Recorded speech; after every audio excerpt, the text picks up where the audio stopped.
హరి ఓం. పరమేశ్వర స్వరూపైన సభకి నమస్కారం. జనత్వణత్కంకణ నూపురాయై పదాబ్జరాజత్ ఫణిరాజితాయ హేమాంగదాయై భుజగాంగదాయ నమశివాయై చ నమశివాయ అంటారు శంకరులు. 3వ శ్లోకంలోకి వచ్చేటప్పటికి అర్ధనారీశ్వర స్తోత్రంలో అమ్మవారి యొక్క అయ్యవారి యొక్క స్వరూపాన్ని వివరణ చేస్తూ జనత్వణత్కంకణ నూపురాయి, అమ్మవారు అలంకరించుకునేటటువంటి ఆభరణములలో కంకణములు నూపురములు అని 2 ఉంటాయి. కంకణములు అంటే హస్తాభరణములు, చేతికి అలంకరించుకునేవి. నూపురములు అంటే పాదమంజీరములు, పాదములకు పెట్టుకునేటటువంటి ఆభరణములు. ఇవి స్త్రీ తప్పకుండా పెట్టుకోవాలి అని. కంకణము అన్న మాటని మీరు కొద్దిగా ప్రత్యామ్నాయం వాడితే గాజులు వేసుకోవాలి అని. ఇందుచేత సువాసిని లక్షణములలో వివాహమైనటువంటి స్త్రీ తప్పకుండా గాజులు వేసుకుంటుంది. గాజులు 5వ తనానికి సూచన. గాజుల చెయ్యి అంటారు. ఎందుకు చేతికి గాజులు వేసుకోవడం? అది ఆడదానికి ఒక్కదానికే ఉంది, కానీ ఆ నియమం పురుషుడికి లేదు. పురుషుడు గాజులు వేసుకోడు, స్త్రీ గాజులు వేసుకుంటుంది. అందున ప్రత్యేకించి వివాహమైపోయినటువంటి ఆడది తప్పకుండా గాజులు వేసుకోవాలి. దానికి ఏమైనా కారణం ఉందా, లేకపోతే ఉత్తిన ఏదో అలంకారంగా బాగుంటుంది చేతికి అని చెప్పి గాజులు వేసుకోమన్నారా అంటే దానికి ఒక కారణం ఉంది. ఏమి అంటే ఆమె 3కి అన్నం పెట్టవలసి ఉంటుంది గృహిణి. 1 భర్తకి, 2 బిడ్డలకి, 3 అతిథులకు. ఈ 3కి అన్నం పెడుతుంది. ఈ 3కి అన్నం పెట్టేటప్పుడు మొట్టమొదట ఎవరిది అంటే గొప్పతనం భర్త. భర్తకి అన్నం పెడుతుంది. భర్త పరమేశ్వర స్వరూపుడు. ఆయన గుణాన్ని పక్కన పెట్టండి, కాసేపు మంచివాడని ఊహ చేసే మాట్లాడాలి తప్ప శాస్త్రం మాట్లాడేటప్పుడు ఆయన దుర్మార్గుడు అయి ఉంటాడన్న భావనతో మాట్లాడడం అసలు మంచిది కాదు. 2వది, నీ కర్తవ్యం నువ్వు చేయడం గురించి మాట్లాడుతుంది తప్ప శాస్త్రం నీ కర్తవ్యం అవతల వారిని బట్టి చేయడం అన్నది ఉండదు. నీవు కొడుకుగా ఎలా నిలబడాలి అక్కడ వరకే. మా నాన్నగారు ఇలాంటి వారండి అందుకుని నేను ఏం చెయ్యాలి అన్న ప్రశ్న ఉండదు. నేనేం చెయ్యాలండి మా నాన్నగారికి అని ఉంటుందంతే. మా నాన్నగారు నన్ను సరిగ్గా చూడరండి, మా నాన్నగారు నేను చెప్పిన మాట వినరండి, మా నాన్నగారు డబ్బులు పిచ్చి ఎక్కువండి, నాకేమో ఏదో దానం చెయ్యాలని ఉంటుందండి, కానీ మా నాన్నగారు వద్దంటూ ఉంటారండి, నేనేం చెయ్యాలండి అని అడగకూడదు. మీ నాన్నగారి యొక్క శీలాన్ని పరిశీలించగలిగినటువంటి అధికారము నీకు లేదు కుమారుడిగా. ఎప్పుడు మాట్లాడినా శాస్త్రం కర్తవ్యతా కోణంలో మాట్లాడుతుంది. కర్తవ్యతా కోణము అంటే నీవు చెయ్యవలసినదేమి. నేను చేసేటప్పుడు భర్తగా నేను నా భార్యకి చెయ్యవలసిన కర్తవ్యం ఏదైనా ఉందనుకోండి, ఆమె ఎటువంటిది అన్నది విచారణ చేయకూడదు. నేను నా భార్యని రక్షించాలి, అది నా ప్రథమ ధర్మం. ఆమెని రక్షించాలి అన్నప్పుడు రక్షించడమే నా కర్తవ్యం తప్ప అదును చూసి ఆమె ఇబ్బందిలోకి వెళ్ళినప్పుడు మంచి పని అయింది దీనికని కడుపులో కక్ష పెట్టుకుని ఇందుకు నేను చేయలేకపోయానని తప్పించుకునే ప్రయత్నం చేయకూడదు. ఆమె గుణగణములను విచారణ చేసి రక్షించడం కాదు, ఆమెను రక్షించడం నీ కర్తవ్యం. నీ కర్తవ్యం నువ్వు చేయాలి తప్ప అవతల వారిని బట్టి నీవు కర్తవ్యం మారడం ఉండదు లోకంలో.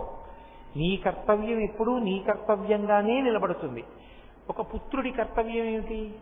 తండ్రి గారి ఇంటికి తిరిగి వచ్చినప్పుడు ఒక చెంబుతో నీళ్లు తీసుకొచ్చి, నాన్నగారండి కాళ్ళు కడుక్కోండి, నాన్నగారండి ఉత్తరీయం ఇవ్వండి లోపల పెడతాను, నాన్నగారండి మీ పంచ మడత పెట్టి అక్కడ పెడతాను, నాన్నగారండి కాళ్ళు పక్కన. ఇది కొడుకు కర్తవ్యం. ఇది చేసేటప్పుడు మా నాన్నగారు నా ఫీజు కట్టారా కట్టలేదా, మా నాన్నగారు నాకు డబ్బు ఇచ్చారా ఇవ్వలేదా అన్నదాన్ని బట్టి కాళ్ళు కడుక్కోవడానికి నీళ్ళు ఇవ్వడం ఉండదు. తండ్రి ఇచ్చినా ఇవ్వకపోయినా నీ కర్తవ్యం నువ్వు చేసేయాలి. అందులో ఇంకా మళ్ళీ ఏమి రాజీ ఏం ఉండదు. అందుకే కర్తవ్యతా కోణాన్ని మాట్లాడినప్పుడు అవతల ఆయన ఎటువంటి వాడండి అన్న ప్రశ్న ఉండదు. ఒకవేళ నేను అందుకే మీరు ఎప్పుడైనా శాస్త్రాన్ని అర్థం చేసుకునేటప్పుడు కొంచెం జాగ్రత్తగా అర్థం చేసుకోవాల్సి ఉంటుంది. కొంతమంది ప్రశ్న వేస్తూ ఉంటారు. మహాపతివ్రత సుమతి, ఆమె భర్త కోరరాని హేయమైన కోరిక కోరాడు. ఆమె ఆయన్ని తల మీద పెట్టుకుని తీసుకెడుతోంది కుష్ఠరోగగ్రస్తుణ్ణి, ఆయన కోరిక తీర్చుకొని అవకాశం కల్పించడం కోసం. అలా చెయ్యడం పాతివ్రత్యమా అంటారు. ఆమె వైపు నుంచి ఆవిడ కర్తవ్యాన్ని ఆవిడ పూర్తి చేసింది, అందుకు మహాపతివ్రత. ఆవిడ కర్తవ్యం చేసింది. ఆయన సరిగా ఉండకపోతే ఆ కథలో కాదు, ఆయన గొప్పవాడే. అలా ఉండకపోతే అది ఆయన దోషం ఆయన్ని కట్టి కొడుకుతుంది తప్ప నీ కర్తవ్యాన్ని నువ్వు మారడానికి వీల్లేదు. నువ్వు అలా అయితే ఇంకా గుణగణములను బేరీజు వేసి కర్తవ్యం నిర్వహిస్తాను అంటే అసలు కర్తవ్యం అన్న మాటకు అర్థం. అసలు అప్పుడు ఎవరూ కర్తవ్యం నిర్వహించరు. కాబట్టి కర్తవ్య నిర్వహణ అన్న మాట యందు మీరు ఆ స్థానమునందు ఏం చెయ్యాలో అది చెయ్యడమే తప్ప అవతల వారి గురించి ప్రశ్నించేటటువంటి అధికారము మనకుండదు. నా భార్య నన్ను అనుగమించాలి, నేను మంచివాడనైనా చెడ్డవాడనైనా నన్ను అనుగమించాలి, ఆమె కర్తవ్యం పూర్తయిపోయింది. నేను మంచివాడను కాకపోతే ఆ తప్పు నాది, పరమేశ్వరుడు నాకు శిక్ష వేస్తాడు. నా గుణములను విచారించి అనుగమించడం అన్నది లేదు శాస్త్రంలో. నీ కర్తవ్యం పోయినట్టప్పుడు. మీరు నన్ను బాగా అర్థం చేసుకున్నారనుకుంటున్నాను. కాబట్టి ఆమె చేతికి గాజులు వేసుకుంటుంది, పెళ్ళయిన తర్వాత ప్రత్యేకించి వేసుకుంటారు. ఎందుకు వేసుకుంటారు అంటే ఆమె భర్తకి అన్నం పెట్టాలి, భర్తకి పలహారం పెట్టాలి. భర్తకి అన్నం పెట్టినప్పుడు అది సాక్షాత్ పరమేశ్వరుడికి పెట్టినట్టే. నేను ఈశ్వరుడికి నైవేద్యం పెట్టాననుకోండి, నేను చక్కగా ఆ మంత్రాన్ని జాగ్రత్తగా చదివి నా మనసుని భగవంతుని యందు నిలబెట్టి ఆయన ఆ పదార్థాన్ని స్వీకరిస్తున్నాడన్న భావన బాగా నిలబడేటట్టుగా నేను నైవేద్యం చెయ్యాలి. అదే నా భార్య నాకు తీసుకొచ్చి ఓ 2 ఇడ్లీలు పెట్టిందనుకోండి, ఆమె తీసుకొచ్చి 2 ఇడ్లీలు మా ఆయనే అని పెట్టినా ఆ 2 ఇడ్లీలు నేను తింటే ఆవిడ ఖాతాలో ఏం వేస్తారంటే పరమేశ్వరుడికి ఆవిడ బాలభోగం చేసింది, ఆవిడ పరమేశ్వరుడికి పెట్టింది ఆ 2 ఇడ్లీలు, పరమేశ్వరుడు తిన్నాడు. ఇప్పుడు నా వైపు నుంచి, పురుషుడి వైపు నుంచి ఈశ్వరుడికి ఏదైనా పెట్టడం అంత తేలికైన విషయం కాదు. కానీ స్త్రీ వైపు నుంచి నిరంతర భగవదార్చన చేసే అవకాశం వాళ్ళకు ఉంటుంది. పురుషుడు మీరు చూడండి, చేతికి ఉంగరం లేకుండా ఆచమనం చేయకూడదు, చేతికి ఉంగరం లేకుండా యజ్ఞయాగాది క్రతువులలో హవిస్సులు ఇవ్వకూడదు. అందుకే ఏదీ లేకపోతే ఉంగరం దర్భ ముడివేసి వేలుకి చుడతారు, పవిత్రం అంటారు. అది పెట్టుకుని చెయ్యాలి. అసలు ఉంగరం లేకుండా ఉండకూడదు. ఎందుకంటే ఉంగరం లేకుండా ఆచమనం చేస్తే మిత్రుడు ఆచమనం చేసినట్టు. అందుకని పురుషుడు ఉంగరంతోనే ఉండాలి. ఆ ఉంగరం బంగారమే ఉండాలని ఏం లేదు, బంగారం ఉంటే చాలా మంచిది. ఎందుచేత అంటే బంగారము విలువైనదని కాదు అక్కడ అర్థం, బంగారము శివవీర్యం. ఆ కారణం చేత బంగారానికి కొంత పవిత్రత, కొంత విశేష శక్తి ఉంది. అందుకని బంగారం ధరిస్తారు. ఒకవేళ బంగారం లేకపోతే బెంగ పెట్టుకోమని చెప్పలేదు. ఇంచుమించుగా దానితో సమానమైనది రాగి, రాగి ఉంగరాన్ని పెట్టుకోవచ్చు, పెట్టుకుని ఆచమనం చేయాలి. ఆచమనం చేసేటప్పుడు పురుషుడికి ఉంగరం ఉండాలనేటటువంటిది ఎలా నిబంధనయో, స్త్రీకి వివాహానంతరము గాజులు వేసుకుని ఉండి తీరాలి. ఎందుకని అంటారేమో, నీవు వడ్డిస్తున్నది పరమేశ్వరుడికైనప్పుడు అంత గొప్ప భాగ్యం ఒకటి పరమేశ్వరుడు నీకు ఇచ్చాడు, ఇతరులకు లేదు. ఎంతకాలము నీవు జీవించి ఉన్నావో అంతకాలము నువ్వు పరమేశ్వరారాధన చెయ్యగలవు, పరమేశ్వరుడికి బాలభోగం చేయగలవు, పరమేశ్వరుడికి మహానైవేద్యం చెయ్యగలవు, పరమేశ్వరుడి కాళ్ళు పట్టగలవు. నేను పరమశివుడి కాళ్ళు పట్టాలి అని అనుకున్నాను అనుకోండి, నేను ధ్యానమునందు నా మనసు కదలకుండా నిలబెట్టి కాళ్ళు పట్టాలి. నా భార్య పరమేశ్వరుడి కాళ్ళు పట్టాలనుకుందనుకోండి, నేను పడుకునుండగా వచ్చి నా కాళ్ళు పడితే పరమశివుడి కాళ్ళు పట్టినట్టే ఆమె ఖాతాలో వేసేస్తారు.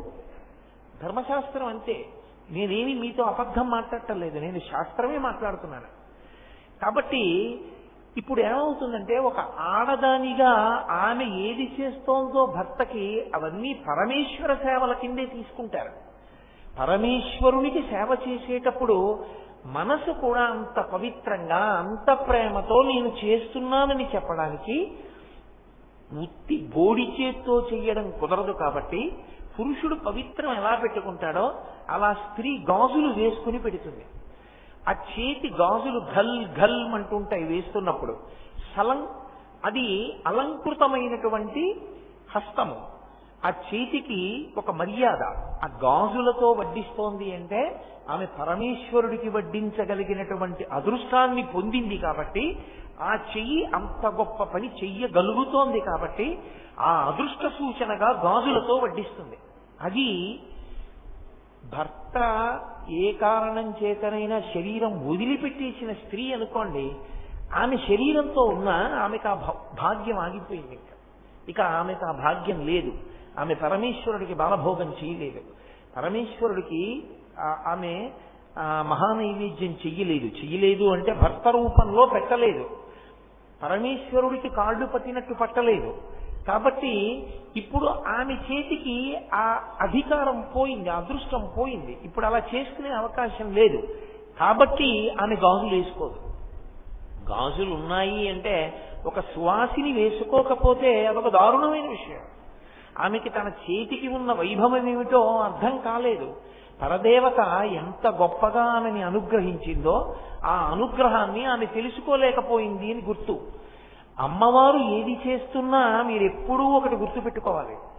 శంకరాచార్యుల వారు ప్రత్యేకించి అమ్మవారి గురించి మాట్లాడేటప్పుడు మొట్టమొదట ఆయన దృష్టిలో పెట్టుకుని మాట్లాడేది ఏది అంటే, ఆమె చేసినదేదో అది లోకమునకు ఆదర్శమవుతుంది ఆచారంగా. ఆ తల్లి మొట్టమొదటి ఇల్లాలు. మీతో నేను 1కి 10 మార్లు మనవి చేస్తున్నాను. వాళ్ళది ఆది కుటుంబం, మొట్టమొదటి కుటుంబం. ఆమెయే మొదటి ఇల్లాలు లోకంలో. అయినప్పుడు ఆమె ఏది చేస్తోందో అది లోకమునకు ఆచరణీయమవుతుంది, ఆదర్శమవుతుంది. కాబట్టి ఆ తల్లి భర్తని అనుగమిస్తోంది పతివ్రతగా అని చెప్పడానికి వేటిని ఆధారంగా తీసుకోవాలో, అన్యోన్యతకి ఏది ఉదాహరణగా నిలబడుతుందో దాన్ని శంకరాచార్యుల వారు ఆవిష్కరిస్తారు.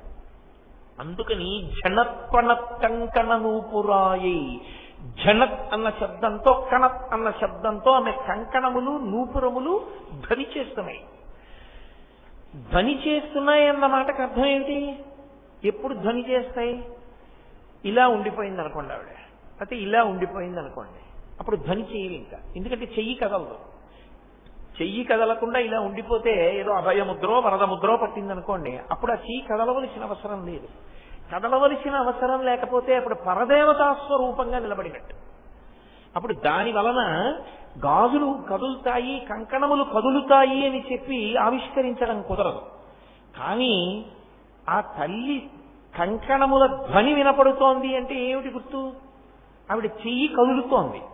ఆవిడ చెయ్యి కదిలితే దేనికి కదులుతుండాలి? ఆవిడ చెయ్యి కదిలింది అంటే మీరు ఊహించడానికి అవసరం. ఒక ఇల్లాలుగా ఆవిడ ఏం చేస్తుంటుంది అంటే ఆమె భర్తకి అన్నం పెడుతుంది.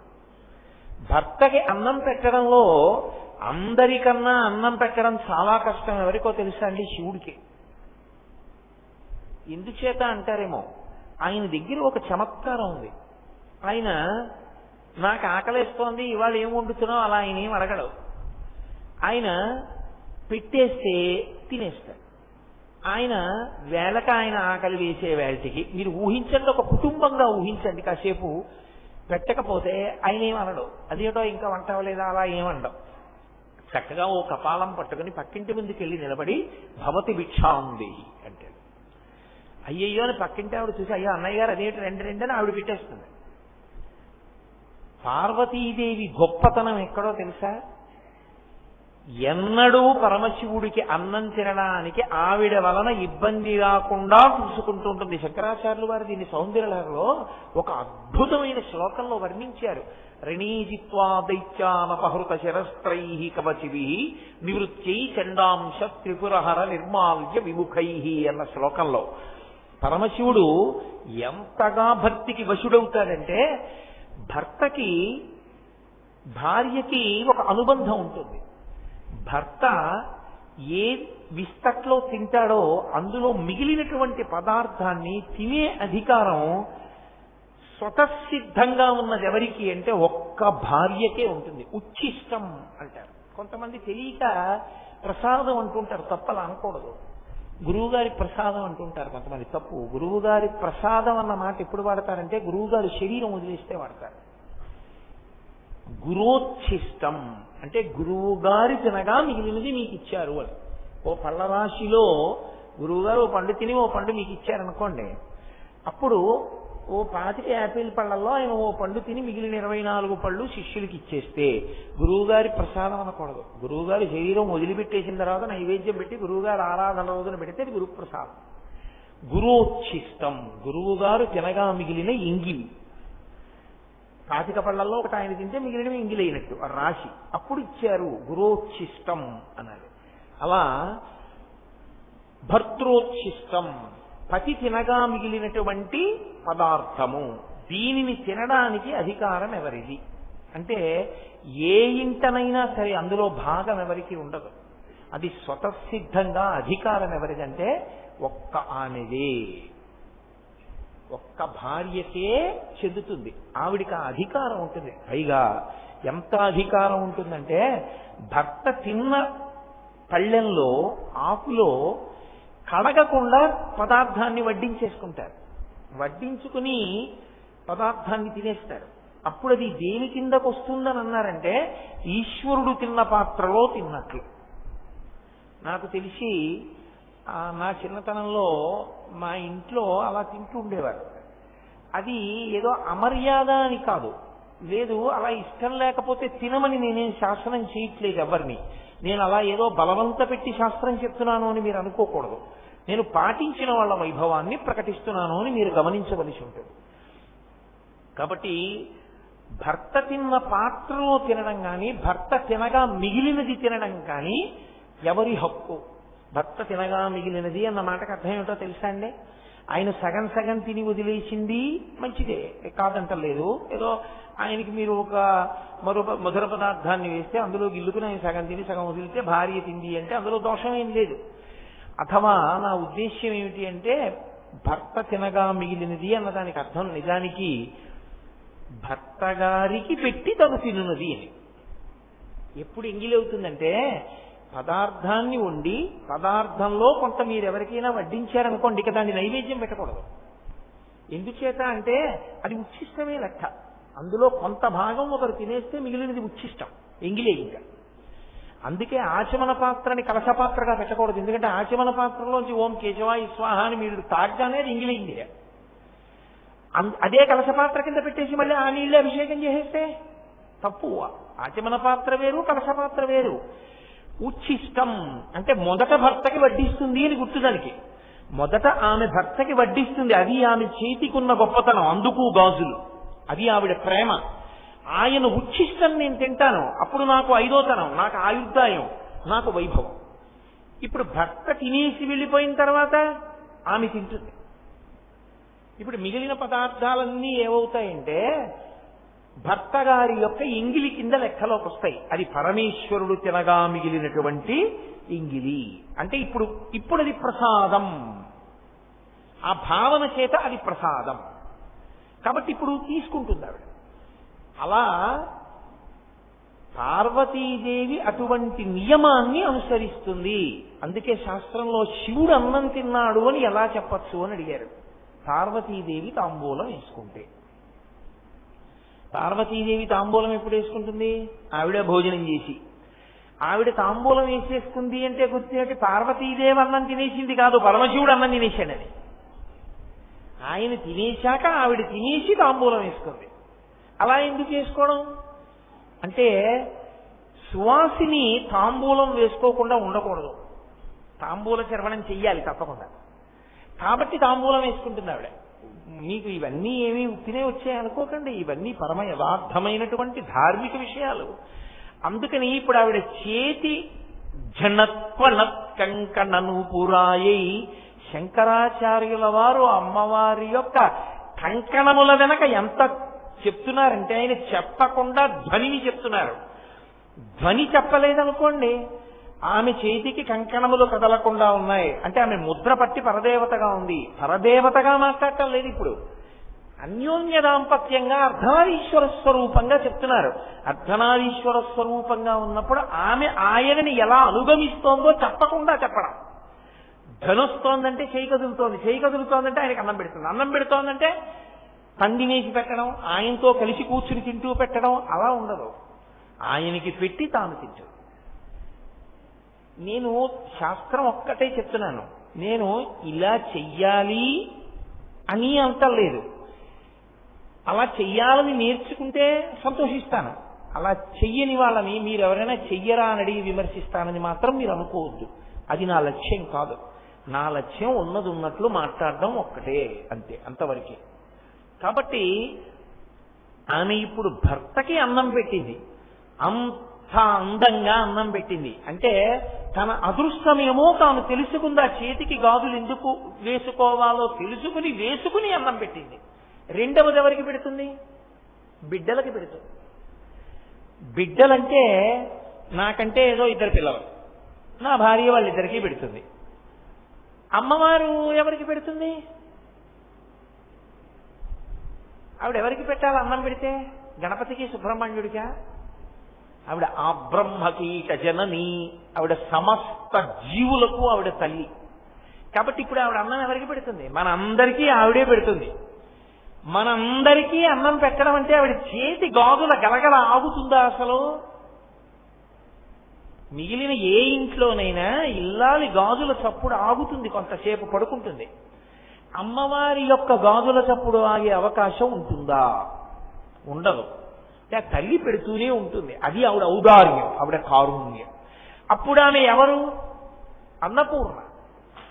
ఇది తెలుసుకోమని శంకరాచార్యుల వారి ఉద్దేశం. ఆమె కేవలము శివుని ఇల్లాలుగానే కాదు, నీకు తల్లిగా ఇప్పుడు అన్నపూర్ణ స్వరూపంగా నిలబడింది. అన్నపూర్ణ స్వరూపంగా ఇప్పుడు ఆవిడ ఏం చేస్తుంది? కరువు లేకుండా చూస్తుంది. మీరు దీన్ని చాలా జాగ్రత్తగా పట్టుకోలేదు. శంకరులు ఒక మాట అన్నారంటే లోపల చాలా నిగూఢమైనటువంటి భావన ఉంటుంది. కరువు వచ్చిందండి అన్నాను అనుకోండి, నేను ఆ ఊళ్ళో కరువు వచ్చిందండి అన్నాను. ఆ ఊళ్ళో కరువు వచ్చిందండి అంటే పత్తిక, బట్టక, జనుముక, నువ్వులుక, వేపాక్క అని అడుగుతారా? కరువు వచ్చిందండి అంటే తినడానికి లేదంటారా? కరువు అన్న మాట నేను పక్కన ఏమీ కలపకుండా చెప్పాను అనుకోండి, కరువు వచ్చింది అన్నాను. దేనికి కరువు వచ్చినట్టు? అన్నానికి కరువు వచ్చిందని అర్థం. మనకి తినడానికి గింజలు లేకపోతే పశువుకు తినడానికి గడ్డి లేదు కాదు, అందరికీ కరువు వచ్చింది. కరువు వచ్చింది అంటే ఎవరికి కరువు వచ్చింది? ఏది కరువు వచ్చింది? ఈ రెండు ఉండవు. కరువు వచ్చింది అంటే అందరికీ కరువు వచ్చింది, అన్నమే కరువు వచ్చింది. అదొకటి కరువు వచ్చి మిగిలినవి ఎన్ని సమృద్ధిగా ఉన్నా ఉపయోగం ఉండదు. మీరు గమనించండి, బోలెడన్ని బట్టలున్నాయి, బోలెడన్ని నగలున్నాయి, కావలసినంత పెట్రోల్ ఉంది, బోలెడన్ని కార్లు ఉన్నాయి, అన్నమే లేదు. ఏమైనా ఉపయోగం ఉందా? ఏమీ ఉపయోగం లేదు. అవేమీ లేవు, అన్నం ఉంది. చాలా బతుకుతాడా? బతుకుతాడు. కరువు లేకుండా చెయ్యగలిగిన తల్లి అన్నపూర్ణమ్మ. అన్నపూర్ణ అంటే చాలా మంది ఏమంటారంటే అన్నం పెట్టే తల్లి అనుకుంటారు. అన్నం పెట్టే తల్లి అని వదిలేయడం కాదు, కరువు లేకుండా చెయ్యగలిగిన తల్లి అన్నపూర్ణమ్మ తల్లి. ఇప్పుడు అన్నం పెట్టే తల్లి అన్నాను అనుకోండి, ఏమిటండి మీకు అభ్యంతరం అంటారేమో. ఇప్పుడు నేను ఉద్యోగం చేస్తున్నానండి, నాకేదో కొంత జీతం వస్తుంది. కాబట్టి ఒకవేళ దేశంలో కరువు వచ్చినా నేను కనీసం ఒక పూట అన్నం తినడానికి కావలసినంత జీతం నాకు వచ్చేస్తుంది. ఒక పూట అన్నం తినడానికి కూడా లేక చచ్చిపోయే వాళ్ళు చాలా మంది అయిపోతారు నేను ఒక పూటే తింటే. నేను ఒక పూట అన్నమే తినే రోజు వచ్చిందనుకోండి, దేశంలో చచ్చిపోయే వాళ్ళ సంఖ్య చాలా వచ్చేసిందని గుర్తు. ఒక కేంద్ర ప్రభుత్వోద్యోగినై ప్రతి నెల కొన్ని వేల రూపాయల జీతం పుచ్చుకునే నేను ఒక్క పూట అన్నమే తినగలిగితే, ఇక నాకన్నా చాలా కింద స్థాయిలో ఉండే కొన్ని వేల మంది బ్రతుకు ఏమైపోయిందని గుర్తు. అందుకని అన్నం తినడం ప్రధానం కాదు, అన్నం పెడుతుంది అంటే ఎవరన్నం తిన్నట్టు అన్న ప్రశ్న వస్తుంది. కరువు రాకుండా చూస్తుంది, కరువు రాకుండా చూడటము అన్న మాటలో మళ్ళీ ఏ అర్థం ఉంటుంది అంటే, మీరు వేసినటువంటి గింజలు మొక్కలుగా పెరగడానికి వీలైన రీతిలో వర్షం కురవడం, వీలైన రీతిలో గాలి వీచడం, వీలైన రీతిలో వాతావరణం ఉండడం, క్రిమికీటకాదులు పెరిగిపోకుండా ఉండడం, మీరు కోతలు కోద్దామనుకున్న వాటికి అకాలపు వర్షాలు పడిపోయి పంట నాశనం అయిపోకుండా ఉండడం, తెచ్చిన దాన్ని గాజలో పెట్టిన దాన్ని మళ్లీ పంట వచ్చేంత వరకు హాయిగా వండుకుని తిని సుఖంగా ఉండగలగడం, ఇదంతా చూసే తల్లికి అన్నపూర్ణమ్మని పేరు. అందుకే శంకర భగవత్పాదుల కవిత్వం అంటే అలా ఉంటుంది. శంకరులు అన్నపూర్ణాష్టకం చేశారు. అన్నపూర్ణాష్టకంలో ఆయన నిత్యానందకరీ వరాభయకరీ సౌందర్య రత్నాకరీ నిర్ధూతాకిల ఘోరపాపనికరీ, ఘోరపావనకరీ అంటుంటారు, పొరపాటు అలా అనకూడదు. ఘోరపాపనికరీ ప్రత్యక్ష మహేశ్వరి ప్రాళీయాచల వంశపావనకరీ కాశీపురాధీశ్వరి భిక్షాం దేహి కృపావలంబనకరీ మాతా అన్నపూర్ణేశ్వరి అన్నారు. మనకు అన్నం పెట్టు. ఆయన ముందు అమ్మవారిని అనేక విశేషణాలతో పిలిచారు. నిత్యానందకరి, వరా అభయకరి అంటూ కొన్ని కొన్ని ముద్రలు అమ్మవారి వైభవం చెప్పి అమ్మ అన్నం పెట్టు మకుటంగా చెప్పారు. అమ్మ అన్నం పెట్టు, అమ్మ అన్నం పెట్టు, అమ్మ అన్నం పెట్టు అన్నప్పుడు ఆ అష్టకం ఎవరికి అన్వయం అవుతుంది? శంకరాచార్యుల వారికి అన్వయం అవుతుంది. నేను చదివాను అనుకోండి, ఎవరికి అన్వయం అవుతుంది? భిక్షాందేహి, అమ్మ భిక్షం అడుగుతున్నాను అన్నం పెట్టు అన్నాను అనుకోండి, ఇప్పుడు ఎవరికి అన్నం పెట్టాలి? ఆవిడే నాకు. ఇలా ఎవడి మానాన వాడు అమ్మవారి దగ్గరికి వెళ్ళి అష్టకం చదివిన వాడు ఒక్కడే అన్నం పెట్టించుకుంటే మిగిలిన వాళ్ళ పరిస్థితి? నీ ఇంట నీ భార్య ఉంది, నీ ఇంట నీ బిడ్డలున్నారు, నీ ఇంట అన్నదమ్ములున్నారు, నీ ఇంట అక్క చెల్లెళ్ళున్నారు, వాళ్ళెవ్వరికీ లేదు, నువ్వు ఒక్కడివే తినగలవా? తినలేవుగా. ఏదైనా తింటే కలిసి తినాలందరూ కదూ. అందుకే శంకరులు అన్నారు, ఒక మాట అన్నారు, అది శంకరాచార్యుల వారి యొక్క విశాల హృదయము. అందుకే శంకరుల కవిత్వము వంటి కవిత్వము చెయ్యగలిగిన వాడు లోకమునందు లేడు. ఆయన అన్నారు, మాతాచ పార్వతీదేవి పితాదేవో మహేశ్వర బాంధవాః శివభక్తాశ్చ స్వదేశో భువనత్రయం. శంకరుడు సన్యాసి, బంధువులు ఎలా ఉంటారు ఆయనకి?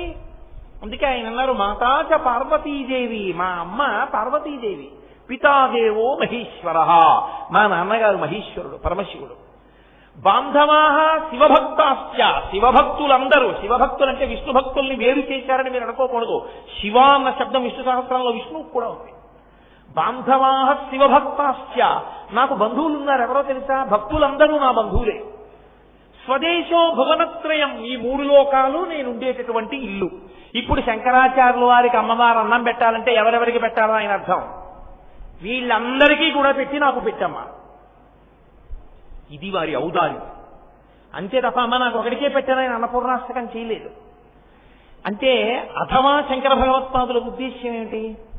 కరువు లేకుండా ఉంచమ్మా నా జాతిని, కరువు లేకుండా ఉంచమ్మా నా ప్రజల్ని అని. అంత పరమోదారులై వారు అన్నపూర్ణాష్టకం చేశారు శంకర భగవత్పాదులు. నీవు కూడా అన్నపూర్ణాష్టకం చెయ్యకుండా, అన్నపూర్ణాష్టకంలో ఒక శ్లోకమైనా చెప్పకుండా అన్నం తినకూడదు. ఎందుకని? ఆ తల్లి అనుగ్రహం లోపించిందా పంట చేతికి రాదు, చేతికొచ్చినా నోట్లోకి వెళ్ళదు, నోట్లోకి వెళ్ళినా జీర్ణం కాదు, జీర్ణమైనా సరైన బుద్ధి పుట్టదు, బుద్ధి సరైనది పుట్టనప్పుడు నువ్వు ఎంత బలంగా ఉన్నా ఉపయోగం లేదు. నీకు మంచి బుద్ధి ఉన్నా శరీరంలో బలం లేనప్పుడు వైశానిక పరికరం. అన్నీ ఉండాలంటే ఆవిడ అనుగ్రహం ఉండాలి. అన్నము తిన్నది రక్తంగా మారి సప్తధాతువులుగా మారి 10 మందికి పనికొచ్చేలా నీ బ్రతుకు ఉండాలంటే అన్నపూర్ణమ్మ యొక్క అనుగ్రహం ఉండాలి. అందుకే ఆ అన్నపూర్ణ అన్న మాటకు అర్థం ఏమిటంటే కరువు లేకుండా చేయగలిగిన తల్లి. ఇప్పుడు అయ్యా ఆవిడ అలా చేస్తుందిరా, ఆవిడ దగ్గరికి వెడితే ఆవిడ పెడుతుంది, అలాగా పెట్టగలదు, ఆవిడ దగ్గరికి వెళ్ళు అన్నారు అనుకోండి.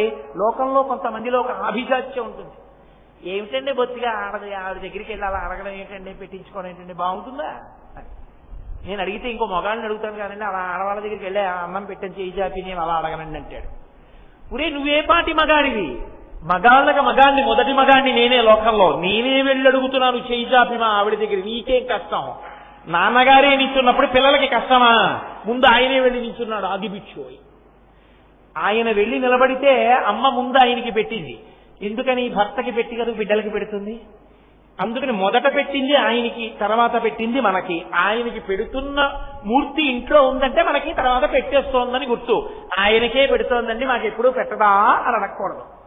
అమ్మ ఆయనకి పెట్టింది అంటే తర్వాత మనకే పిలిచి పెట్టేస్తుంది. పైగా ఆయన మొదటి ముద్ద ఇలా నోట్లో పెట్టుకుంటే ఏమంటాడు? అరే పిల్లలు తిన్నారా? లేదు మీరు తిన్నాక పెడతాను. ఇప్పుడు ఆయన గంట సేపు కబుర్లు చెప్తూ తింటాడా? పిల్లలు నకనకలాడుతున్నాయని గబగబా తినేసేసి పిల్లలకి పెట్టేసి విస్తళ్ళేసే ఈలోగా వంటన చేసేస్తుంటూ వాళ్ళకి వంటన చేసే లోపల ఇది భోజనం అయిపోతుంది, తినండి. ఇప్పుడు అమ్మ పిల్లలు కలిసి తింటారు. మీరు ఒకటి గుర్తుపెట్టుకోండి, ఆయనకి పెడుతోంది అంటే అర్థం ఏమిటి? ఆ తర్వాత ఆవిడ మనతో కలిసి తింటుంది అని గుర్తు కాదు. అమ్మ భర్తకొకడికే ముందు పెడుతుంది, ఆ తర్వాత పిల్లలకి పెట్టి తన ఒక్కటి కూర్చోదు. పిల్లలకి పెట్టేటప్పుడు నలుగురు పిల్లల్ని చుట్టూ పెట్టుకుని తన మధ్యలో కూర్చుని ఇటువైపుకి తను కూర్చుని వాళ్ళకి పెడుతూ తను పెట్టుకుంటూ తను తింటూ ఒరే ఇంకా కూర వేసుకోలేదరా బాగుందిరా అని చక్కగా తను తింటూ వాళ్ళకి పెడుతుందమ్మ. అంటే అన్నపూర్ణమ్మ మూర్తి ఇంట్లో ఉంది, అన్నపూర్ణమ్మకి నమస్కారం చేసి తినడం అలవాటైందంటే నీ ఇంట్లో నీతో పాటుగా ఎవరు తింటారని గుర్తు. ఆవిడ కూడా తింటుందని గుర్తు. ఆవిడ పెట్టి తింటుంది కాదు. అప్పుడు ఆవిడ చేతి గాజులు నీ ఇంట కదులుతాయి. నీ ఇంటి ఇల్లాలెవరుందో ఆవిడిలోకే ప్రవేశిస్తుంది ఆవిడ, గృహలక్ష్మి కాబట్టి. ఇప్పుడు ఆవిడ చేతి గాజుల గలగలలు పరదేవతా చేతి గాజుల గలగలలు కాబట్టి ఆ ఇంట అన్నానికి లోటు రాదు, ఆ ఇంట అన్నం దొరుకుతుంది. అందుకే ఎప్పుడెప్పుడు అమ్మవారు అన్నం పెట్టిందని చెప్పినా అమ్మవారి చేతుల గాజుల గలగలలు కూడా వెంటనే చెప్తారు, చెప్పకుండా విడిచిపెట్టరు. కాశీఖండంలో శ్రీనాథ మహాకవి ఒక అద్భుతమైనటువంటి పద్యాన్ని ఇచ్చారు. మహానుభావుడు అనుభవించాడు తత్వాన్ని. వ్యాస మహర్షి కాశీలో అన్నం దొరకలేదు. అన్నం దొరకలేదంటే దొరకక కాదు, కాశీపట్టణం ఒక్క దాంట్లోనే ఒక విచిత్రమైన ఆచారం ఉంది. మీరు ఎప్పుడైనా చూశారో లేదో, కాశీపట్టణంలో ఎవరి ఇంట్లోనైనా ఎవరైనా చనిపోయి శవం ఇంట్లో ఉన్నా సరే ఎవరైనా వచ్చి అన్నం అడిగితే పెట్టేస్తారు అక్కడ తప్ప, ఇంట్లో శవం ఉంది అన్నం పెట్టమన్న మాట లేని ఏకైక స్థలం కాశీపట్టణం. కాశీపట్టణంలో అన్నం దొరకకపోవడం అన్నది ఉండదు. కాశీలో ఎక్కడో అక్కడ మీకు అన్నం పెట్టేస్తారు ఎవరో. అది కాశీపట్టణానికి ఉన్న వైభవం అసలు. అందుకంటే అన్నపూర్ణ తిరుగుతుంది మధ్యాహ్న వేళ ఆవిడ. అటువంటి కాశికాపట్టణంలో పరమశివుడు నియమం విధించాడు, వ్యాసుడికి అన్నం దొరకకుండా చెయ్యి, చూస్తా ఎంత వైరాగ్యంతో నిలబడతాడో అన్నాడు. అన్నం దొరకకపోయేసరికి వ్యాసుడికి ఎక్కడ లేని కోపం వచ్చి కాశీపట్టణాన్ని శపించబోయాడు. శపించపోతే ఆవిడ గబగబా బయటికి వచ్చిందో, ఒక బ్రాహ్మణ ఇల్లాలు రూపంలో పైకొచ్చింది. పైకొచ్చి ఎందుకో అలా శపిస్తున్నావు, మా ఇంట్లో భోజనం చేయి అంది. మీరు కొంచెం జాగ్రత్తగా గమనించండి, ఆవిడ మామూలుగా ఇలా పిలిచి ఎందుకంటే అంత కోపం, రండి మా ఇంట్లో భోజనం పెడతాను అందనుకోండి, గాజులు ఏం పెద్ద గల్ గల్ గల్ గల్ మనవు. ఇలా అంటే ఏమంటాయి పెద్ద, మా ఇంట్లో భోజనం చేయండి అంటే ఏమనవు. కానీ ఆకలితో ఉన్నవాడిని చూసి ఆవిడ ఊరుకోదు. అందుకే శ్రీనాథుడి నోటి వెంట వచ్చిన పద్యం ఏం పడిందో తెలుసా అండి? ఆయన అన్నాడు, వేద పురాణ శాస్త్ర పదవీ నదవీయసి అయిన పెద్ద ముత్తైదువా, కాశికానగర హాటక పీఠ శిఖాధిరూఢ అయి ఆదిమశక్తి సంయమీవరా ఇటు రమ్మని హస్త సంజ్ఞాదరలీల చేసే రత్న కటకాభరణంబులు కల్లు కల్లనం అన్నాడు. ఇలా చేయబెట్టి రండి అనలేదుట. ఆకలితో ఉన్నవాడిని చూస్తే అమ్మ మనసు కొట్టుకుపోయి, ఎవరావిడ? ఆ తల్లి వేద పురాణ శాస్త్ర పదవీ నదవీయసి అయిన పెద్ద ముత్తైదువా. ఆవిడ పెద్ద ముత్తైదువా. ఆవిడ ఐదోతనానికి లోటు రావడం అన్న మాటే లేదు లోకంలో. అంత పెద్ద ముత్తైదువా, అయ్యాదిమశక్తి ఆదిపరాశక్తి, కాశికానగర హాటక పీఠ శిఖాధిరూఢ, కాశికాపట్టణంలో ఉండేటటువంటి పీఠాధిష్టాన దేవత ఇలా చెయ్యెత్తి సంయమీవరా ఇటు రమ్మని, ఇలా రా అన్నం పెడతాను, ఎందుకు అన్నం లేదని బాధపడతావు, ఏటో శాపం ఇవ్వడం ఏంటి, ఇలా రా అని ఇలా ఇలా పిలిచిందిట. ఇలా ఇలా పిలిస్తే హస్త సంజ్ఞ ఆదరలీల చేసే, ఏదో పిలవడంలో కాశీని శపించబోతున్నాడని చెప్పి ఆపడానికి కోపం వెళ్ళరా, అన్నం పెడతానులే అనలేదుట. అన్నం లేక శపిస్తున్నాడని. చూడండి, పిల్లలు కొంచెం ఆలస్యం అయిందనుకోండి, అయిపోతుందిరా కుక్కర్లో, ఎలక్ట్రిక్ కుక్కర్లో పెట్టేసి ఇచ్చేయడం మర్చిపోయాను, ఇవాళ ప్రెషర్ కుక్కర్లో పెట్టేసాను అయిపోతుంది వంట, ఒక్క నిమిషం ఉంటుంది తల్లి. అది ఇంకా ఏదో కొద్దిగా కలపాలి, అది పలసరి అందులోంచి స్టీమ్ బయటికి రావాలి, చల్లారాలి, చల్లారిన తర్వాత మూత తీయాలి, వడ్డించాలి.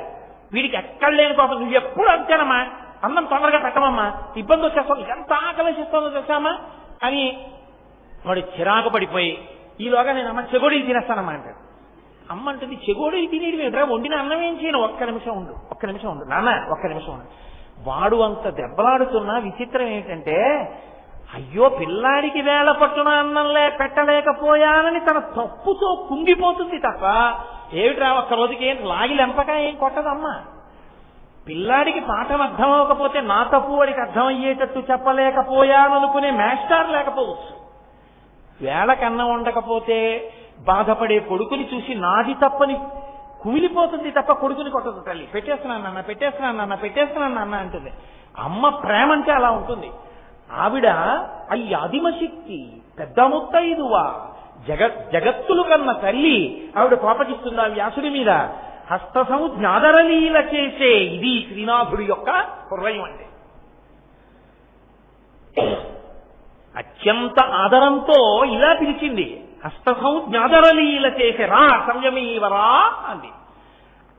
ఇలా అనేటప్పటికిట ఆ రత్న కటకాభరణంబులు గల్లు గల్లనన్, ఆవిడ చేతి గాజులు గల్లు గల్లు మన్నాయి. అంటే అన్నం పెట్టాలన్న తాపత్రయంలో పిలిచే అమ్మ పిలుపులో ఉండే ఆర్తి జగదంబ చేతి గాజుల సవ్వడిగా ఎలా ఉంటుందో శ్రీనాథుడు చూపించాడు.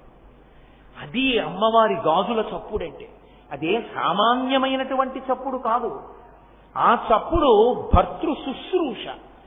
ఎప్పుడు ఆవిడ లక్ష్మీ స్వరూపిణిగా ఉన్నప్పుడు శ్రీ మహావిష్ణువు పాదములు ఒత్తుతుంది. ఆ పాదములు ఒత్తుతున్నప్పుడు ఆవిడ గాజుల చప్పుడు అవుతూ ఉంటుంది. మీరు సుప్రభాతంలో వింటారుగా, లక్ష్మీ మహీతను రూప నిజానుభావ నీలాది దివ్య మహిషీకర పల్లవానాం ఆరుణ్య సంక్రమణత కిలసాంధ్ర రాగౌ శ్రీ వెంకటేశ చరణౌ శరణం ప్రపద్యే. నేనైతే అంటాను, గురువు గారి పాదముల దగ్గర వంగి నమస్కరించినటువంటి తలా చేతిలో ఉన్న పురుషుడు, భర్త కాళ్ళు ఒక్కసారి కూడా పట్టని భార్య, వీళ్ళిద్దరి జన్మ నిరర్థకం.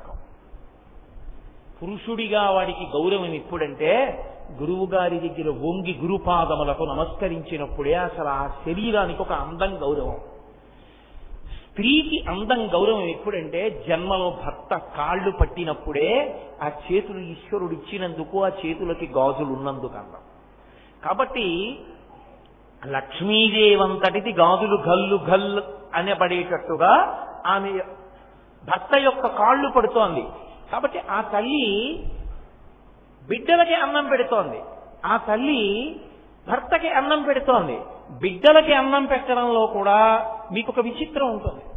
ఇంట్లో తండ్రికి కనపడితే దెబ్బలాడతాడని తప్పు పనులు చేయడానికి అలవాటు పడిపోయిన కొడుకు అందరూ అన్నం తినే వేళటికి రాకుండా, రాత్రి 8ంటికి భోజనం చేస్తారంటే నాన్నగారు లేచి ఉంటారని రాకుండా, నాన్నగారు పడుకున్నాక వెడదామని రాత్రి 10ంటికి ఇంట్లోకి వచ్చి మెల్లగా తలుపు తీసుకుని లోపల ప్రవేశించి వంటింట్లోకి వెళ్ళి ఆకలితో ఏదో కనపడింది తిని పడుకుండిపోతాడేమోనని భర్తతోటి నాకు కొద్దిగా పనుంది సర్దుకుని వచ్చేస్తాను మీరు పడుకోండి అని చెప్పేసి, ఆ కొడుకు వచ్చే వరకు చీకట్లోనే ఎక్కడో ఉండి వాడు వచ్చి వంటింట్లోకి వెళ్ళి లైట్ వేసుకుని గబగబా ఏదో దొరికింది తింటుంటే వచ్చి తిట్టకుండా తిడితే అన్నం తినడని కూర్చోపెట్టి వాడికి అన్నీ వేసి అన్నం పెట్టి వాడు పెరుగన్నంలోకి వచ్చేసిన తర్వాత ఏడుస్తుంది అమ్మ. అది అమ్మ అంటే లోకంలో.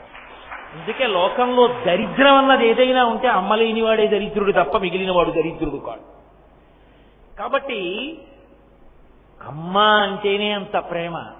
10 మందిలో బస్సులో వెడుతూ పిల్లాడికి పాలు పడుతుంది, ఏదైనా మర్చిపోతుందేమో కానీ పాల సీసా ఒక్కటి పట్టుకొచ్చి బస్సులో పాల సీసా నోట్లో పెట్టి పాలు పెట్టే తల్లిని నాకు చూపించండి.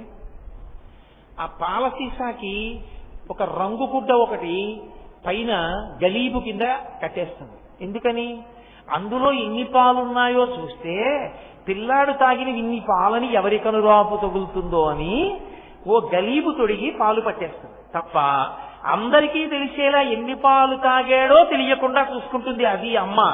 నువ్వు ఏం చేశావని నీకు పట్టింది ఆ రోజున. ఆ అమ్మని అమ్మా అని పిలిచి అమ్మకి నమస్కరించని బ్రతుకొక బ్రతుక.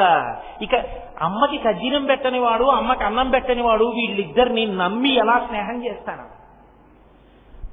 అంత చేసిన తల్లినే చూడని వాడిని నేను నమ్మనా? వాడిని దగ్గర పెట్టుకోనా? వాడు నాకు చేస్తాడా? వాడు నా పక్కన సరిగా ఉంటాడని ఏం నమ్మకం? అందుకే ప్రపంచంలో ఎవరినైనా నమ్మచ్చు, కానీ అమ్మని చూడని వాడిని మాత్రం ఎప్పుడూ నమ్మకూడదు.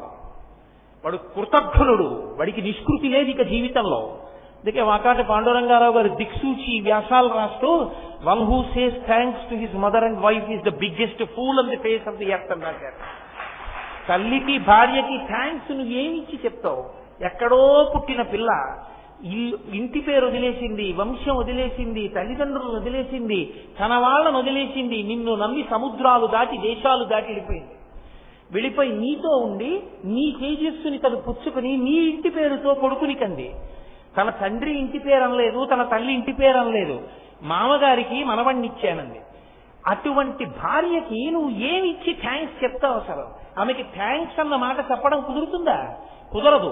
థ్యాంక్స్ అన్న మాట భార్య దగ్గర అన్నాడు అంటే వాడు అయోగ్యుడు. భార్యకి తల్లికి థ్యాంక్స్ చెప్పలేరు. నువ్వు స్త్రీ పక్షపాతివి అని అనుకోకండి, నేను శాస్త్రపక్షపాతిని, నేను ఉన్న యథార్థం మాట్లాడుతున్నాను. కాబట్టి ఆ తల్లి జగదంబ బిడ్డలకి అన్నం పెడుతుంది. ఆ తల్లి ఆబ్రహ్మకీట జనని, నాకు మీకు కాదు, చరాచర ప్రపంచంలో ఉన్న సమస్త ప్రాణులకు అన్నం పెడుతున్నారు. అందుకే మహానుభావుడు పేరాల భరతశర్మ గారు శారదానందలహరి చేస్తూ ఒక అద్భుతమైన మాట అన్నారు. గబుక్కుని అంటాను, అవి ఎప్పుడో చదివిన పుస్తకాలు గుర్తుందో లేదో తెలియదు ఆ పద్యం. ఒక్కడు ఇంగుముఖంబులను మరొక్కడు ఆరుముగాలతోడని అక్కున పాలుత్రావా, జగమంతయు బిడ్డలు కన్న తల్లి ఎచ్చట నుండి చేపెదుకో ఇనబింబము చంద్రబింబము తక్కక నీ యురంబనను దల్పకయున్న అహర్నిశౌ సతీ అంటారు. అందులో ఆయన అంటారు, అమ్మా నీకున్నవి 2 స్థనాలు, అమ్మవి కదా. అన్నం పెట్టడం అంటే పాలివ్వాలి. పాలివ్వడానికి నీ 2 పిల్లలు ముందు నీ కడుపున పుట్టిన వాళ్ళు తొడల మీద కూర్చున్నారు నీకు. ఒకడు 7 ముఖం వాడు, ఇంకొకడు 6 ముఖాల వాడు. వీళ్ళిద్దరూ తాగుతున్నారు 2 స్థానాలు. ఒక్కడు 8 ముఖం బోనను, వాడు ఆకలి తీరుతుందా? తాగే తాగుతుంటే జీర్ణమయ్యేది జీర్ణమైపోతుంది. ఇంకొకడు 6 ముఖాల వాడు, వాడు 1 ముఖంతో తాగుతాడు, 2వ ముఖం పెడతాడు, 3వ ముఖం పెడతాడు, 4వ ముఖం పెడతాడు, 5వ ముఖం పెడతాడు, 6వ ముఖం పెడతాడు. 6వ ముఖానికి తృప్తి వచ్చేప్పటికి 1వ ముఖానికి ఆకలి మళ్ళీ తాగుతుంటాడు. ఇంకా మాకెప్పుడు అన్నం పెడతామమ్మా? ఒక్కడు 8 ముఖంబునను మరొక్కడు 6 ముఖాలతోడ జగమంతయు బిడ్డలు కన్న తల్లి నేడెక్కడ నుండి చేపెదకో, మాకెప్పుడు పెడతామమ్మా అన్నం అని పిల్లలు అంటారేమో. మేము మాత్రం పిల్లలం కామా అంటామేమోనని ఆవిడ ఏం చేసిందంటేట, ఇనబింబము చంద్రబింబము తక్కక నీరంబనను దాల్చిన అహర్నిశం సతి. ఆవిడ సూర్యబింబాన్ని చంద్రబింబాన్ని రెండింటినీ తన స్థలములుగా ఉంచుకుంది. సూర్యబింబం యొక్క కిరణముల చేత మనం ఆ ఆకులలో ఉండేటటువంటి ఆకుపచ్చటి పదార్థం తయారవుతుంది. అందులోంచి కాయలు పళ్ళు అన్నీ వస్తాయి. అలాగే దొరికాయి కదా అని అన్నీ తినేస్తే అజీర్తి పట్టుకుంటే చంద్రుడి చేత ప్రకాశించి ఓషధులు మనకి వైద్యానికి దొరుకుతాయి. అందుకని పిల్లలు ఎక్కువ తింటే వైద్యం చేయడానికి ఓషధుల్ని ప్రకాశింపజేయడానికి చంద్రుణ్ణి, అందరికీ అన్నం దొరకడం కోసం చెట్లు పంటలు పెరగడానికి సూర్యుణ్ణి, ఇద్దరినీ తన యొక్క స్థనములుగా పెట్టుకుని మన అందరికీ కూడా అమ్మే అన్నం పెడుతోందన్నారు పేరాల భరతశర్మ గారు. కాబట్టి ఆ తల్లి బిడ్డలందరికీ అన్నం పెట్టే తల్లి. కాబట్టి ఎప్పుడూ ఇలా పట్టుకుని ఉంటుంది. కేవలం అన్నం పెట్టడం కాదు, అమ్మా అని పిలిస్తే చాలట, కోరిక తీరుస్తుంది. అభయం అంట. అమ్మా అన్నాడు అనుకోండి, ఎంత నిర్భయత్వం. ఏమి తెలుసు పసిగుడ్డుకి? రైల్లో స్లీపర్ క్లాస్లో వెళ్ళిపోతుంటాడు మంచి రోహిణీ కార్తీ. ఆ మిడిల్ బెత్తవాడు అప్పర్ బెత్తవాడు గాలి ఇట్లేదని కిటికీలు పైకెత్తేస్తారు. లోయర్ బర్త్ లో పడుకుంటుంది చంటి పిల్లాన్ని నెట్టుకుని. వాడు ఇలా పొట్టలోకి దూరి దూరి దూరి దూరి పడుకుంటాడు. ఇట్నుంచి రైలు ఎడుతూ ఉంటుంది, అట్నుంచి రైలు పెద్ద కూత వేసుకుంటూ ఇలా వెళ్ళిపోతుంది. ఆ కూతకి రైలు చప్పుడికి గాఢ నిద్రలో ఉన్న పిల్లవాడు ఉలిక్కి పడతాడు. ఇంత నిద్రలో ఉన్న అమ్మ ఉలిక్కి పడిన ఆ పసిగుడ్డు మీద చెయ్యేసి ఇలా దగ్గరికి లాక్కుంటుంది. వాడికి ఏమర్థం అవుతుందో, అమ్మ కడుపు అమ్మ చెయ్యి తగలగానే వాడు నిర్భయత్వాన్ని పొంది మళ్ళీ నిద్రపోతాడు. అమ్మ చేతికి అమ్మ కడుపుకి అమ్మ ఒంటికి అంత శక్తి ఉంది. అమ్మ అంటేనే రాశీభూతమైన నిర్భయత్వం. అమ్మ చెయ్యి తగిలితే అంత సంతోషం కలుగుతుంది. అటువంటి అమ్మ ఆ తల్లి జగజ్జనని. అటువంటి తల్లి అమ్మా అని నిజంగా ఆర్తితో వెళ్ళి అడిగిన వాడు ఎవడి కోరిక తీర్చరు, అది వైదికమైతే ధార్మికమైతే. అందుకనిట కోరిక తీర్చడానికి ఆయుధ రూపంలో పెడుతుందిట, తినరా కొడకా. ఉభౌ సర్వీ కుంభౌ మణిగణక సంభావిత గుణౌ తథానా పాణిభ్యామృతరస మృష్టాన్న కలితౌ కళాఢ్యా కళ్యాణీ కలిత సదనా శ్రీ గిరతి శిరసస్యతౌ భ్రమర్యం బాలతీతు మదిష్టార్థ విభవం అంటారు. రచయితు మదిష్టార్థ విభవం, నా యొక్క కోరిక తీర్చడానికి ఆమె బంగారు పాత్ర చేతిలో పట్టుకుని మణిగణఖచితమైన తెడ్డు పట్టుకుని పాయస రూపంలో వడ్డించి కోరిక తీరుస్తుంది. కాబట్టి ఆ తల్లి కామాక్షి, ఆవిడ ఏమి తీర్చలేదు కాబట్టి ఆమె కోరికలు తీరుస్తుంది. ఇక అతిథులకో, అసలు ఆవిడికి అతిథి అన్నవాడెవరు? ఆవిడ దగ్గర తినని వాడెవరు? ఎవరు? ఎక్కడ ఏది తిన్నా మా అమ్మ పెట్టిన భిక్షే, కొత్తగా తినడానికి ఏం ఉండదు.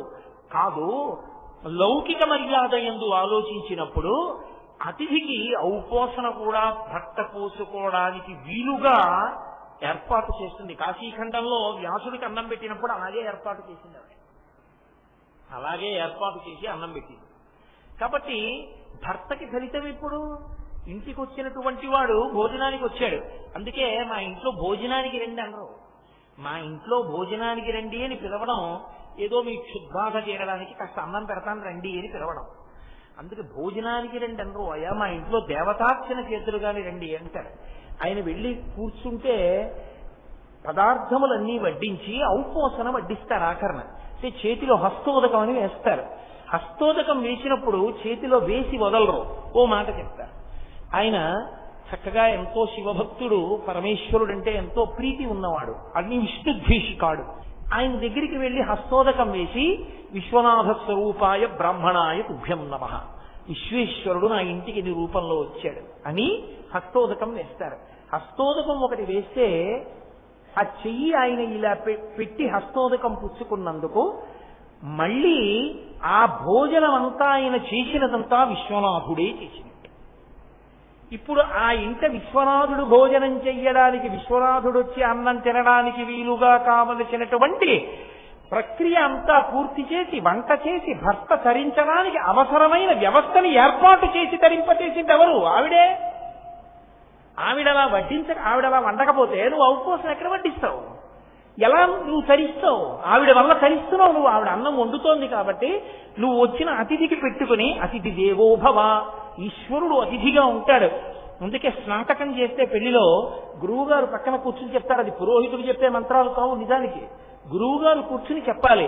ఒరే నాయన, గృహస్థాశ్రమంలో పెడుతున్నావు, ఇప్పుడు నుంచి నువ్వేం తెలుసుకోవాలో తెలుసా? మాతృదేవోభవ, అమ్మకి నమస్కారం చేయి. పితృదేవోభవ, తండ్రికి నమస్కారం చేయి. ఆచార్య దేవోభవ, గురువుకి నమస్కారం చేస్తుండాలి. అతిథి దేవోభవ, గృహస్థాశ్రమంలో ఉన్న అతిథి వస్తాడు. అతిథి అంటే ఒక తిథి నాడు వచ్చి రెండో తిథి ఉండకుండా వెళ్ళిపోతాడు. ద్వాదశి నాడు వచ్చాడు, త్రయోదశి నాడు ఉండడు, వెళ్ళిపోతాడు. ఆయనకి అన్నం పెట్టాలి. అన్నం పెట్టడంలో ఆమె వెనుకంజ వేయకూడదు, చక్కగా సంతోషంగా వండి పెట్టడానికి సిద్ధంగా ఉండాలి. కాబట్టి ఆవిడ అలా వండితే ఆయన ఔపోసన వడ్డించుకుంటాడు. దానివల్ల ఆయన తరిస్తాడు. ఆయన తరించడానికి అవకాశం ఇచ్చి ఆవిడ తరిస్తోంది. ఇది ఒక ఇల్లాలకు ఉండవలసినటువంటి లక్షణం. ఇది లేనినాడు దాపరికం ఒకటే మిగులుతుంది, పట్టుకెళ్లేది ఏముంటుంది? దాచావు, ఏమైనా పట్టుకెళ్లేది ఉందా? ఏదీ ఉండదు. వాళ్ళ ధర్మము లేక దాచి దాచి తుదకు దొంగల కిత్తురో దొరలకవును, తేనె జుంటీగలియవా తెరువరులకు భూషణ వికాస శ్రీధర్మ పురనివాస దుష్ట సంహార నరసింహ దురిత దూర. ఉన్నదంతా పెట్టేయమని శాస్త్రం చెప్పలేదు.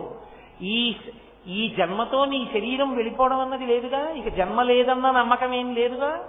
వచ్చే జన్మ ఉంటుందిగా, అప్పుడు భార్యాబిడ్డలు ఉంటారుగా, అప్పుడు ఆకలి ఉంటుందిగా. అప్పుడు ఆకలితో వెళ్ళి ఇలా అడిగి తినవలసిన అవసరం లేకుండా నువ్వు తిని పెట్టగలిగిన చెయ్య అవ్వాలి అంటే, ఒకరికి పెట్టి తినగలిగిన చెయ్యి అవ్వాలంటే ఇప్పుడు పెడితే కదూ అప్పుడు పెట్టి తినగలవు. ఇప్పుడు పెట్టని చెయ్య అప్పుడు సాచే చెయ్యి అవుతుంది తప్ప పెట్టగలిగిన చెయ్యి ఎలా అవుతుంది? అందుకు కదూ కనకధారా స్తోత్రం వచ్చింది.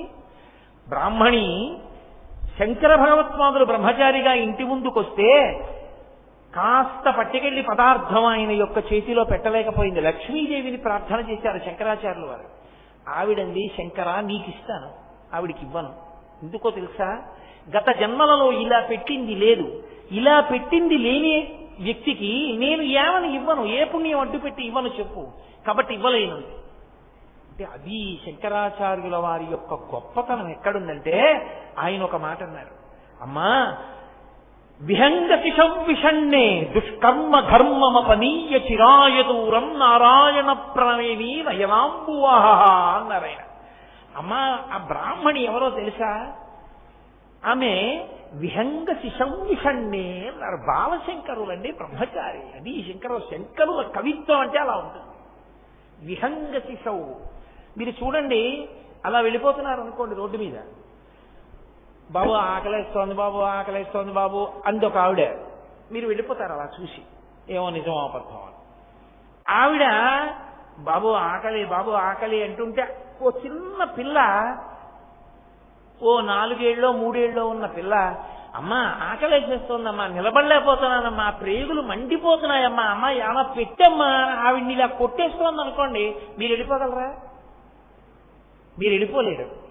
తల్లికి లేకపోతే ఆగగలరు, పిల్లకి తల్లిని పెట్టమని ఏడుస్తుంటే మీరు కదలలేరు. అందున అన్నిటికన్నా లోకంలో ఆకలి ఎక్కువ ఉండేది ఎవరికంటే పక్షులకి. శంకరాచార్యులు వారు అన్నారు, నేను పెడితే ఆవిడ ఆకలి తీరదమ్మా, నువ్వు నాకు ఇచ్చి నేను ఇస్తే. పక్షి పిల్ల లాంటిదమ్మా ఈ బ్రాహ్మణి, ఆకలితో ఉంది. పక్షి ఒక మనుష్యుని యొక్క సంతానం, ఒక చిన్నపిల్ల ఆకలితో ఉంటే వెళ్ళలేమే మనుష్యులం మేము. పక్షి పిల్ల ఆకలితో కొట్టుకుంటుంటే పాప ఏమీ పెట్టింది లేదు నేను ఇవ్వనంటావా? ఎలా అంటావమ్మా? ఒకవేళ నిజంగా ఆవిడ పెట్టింది లేదు, ఆవిడ చేసిన దుష్కర్మలన్నింటినీ కొట్టాదోరారయ్యమ్మా నీ అనుగ్రహంతో, నీ కంటి చూపుతో కొట్టేయి.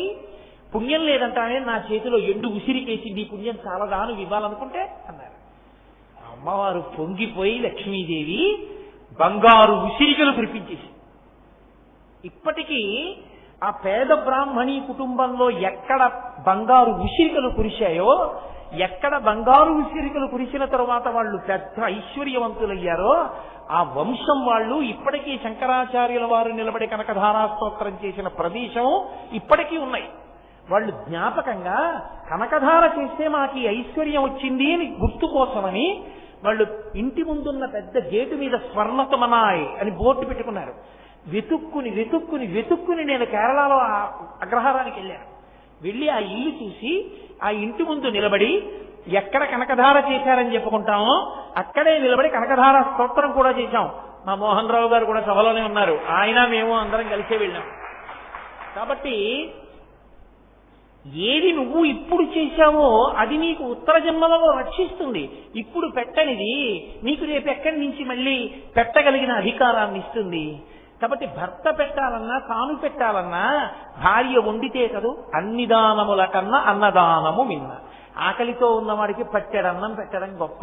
ఎప్పుడు భార్య సహకరిస్తే కదూ, పట్టెడన్నం వండితే కదూ. నేను కొన్ని ఇళ్లలో చూస్తుంటాను, సున్నితపు త్రాసుతో కొలిచి వండుకుంటారు. ఒకవేళ రోజున పులుసు నచ్చి భర్త ఇంకొంచెం అన్నం అడిగితే ఉండదు. అదేంటి అన్నం లేదా అంటే, రోజు డబ్బా సరిపోతుంది కదూ అంతే వండానంటారు. ఇంత మిగిలితే ఏమైంది అన్నారు అనుకోండి, ఎందుకు వేస్ట్? అదేంటి నువ్వు ఎందుకున్నావు గృహస్థాశ్రమంలో? ఎవరూ లేకపోతే భూతబలి బయటపడాయి, పక్షులు తింటాయి, కాకులు తింటాయి, కుక్క తింటుంది, పంది తింటుంది. నువ్వు అలా గిన్నెలో ఉన్న కరిమెతుకు నీకు సరిపోవడానికి మాత్రమే వండుకు తినడం అలవాటైతే వచ్చే జన్మలో ఒక మెతుకు నీకు పెట్టడం ఎలా కుదురుతుంది? కనీసం అడుగునున్నది తీసి పెట్టడానికి కూడా మిగల్చకపోతే ఒక గుప్పెడు.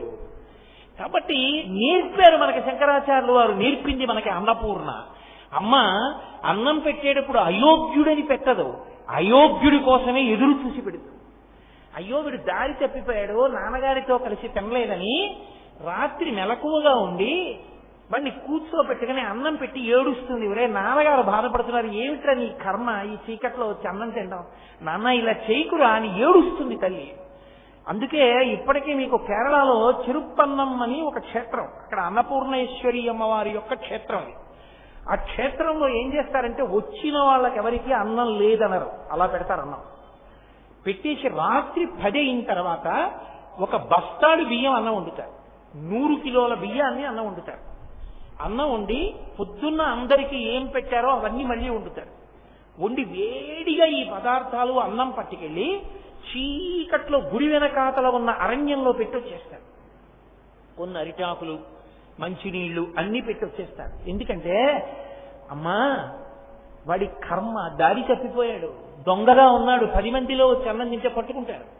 అందుకని వాడు ఎక్కడో చీకట్లో బతుకుతున్నాడు. కానీ వాడికి అన్నం కావాలిగా, అమ్మ పెట్టకుండా ఎలా ఉంటుంది? అది అన్నపూర్ణమ్మ దేవాలయం అయినప్పుడు అందుకని అడవిలో పెట్టి వదిలేస్తారు. దొంగలు వచ్చి తినడతారు అన్నం. అన్నపూర్ణమ్మ ప్రసాదానికి దొంగని కూడా దూరం చేయదు. అది విచిత్రం. అది ఆ అమ్మ వైభవం.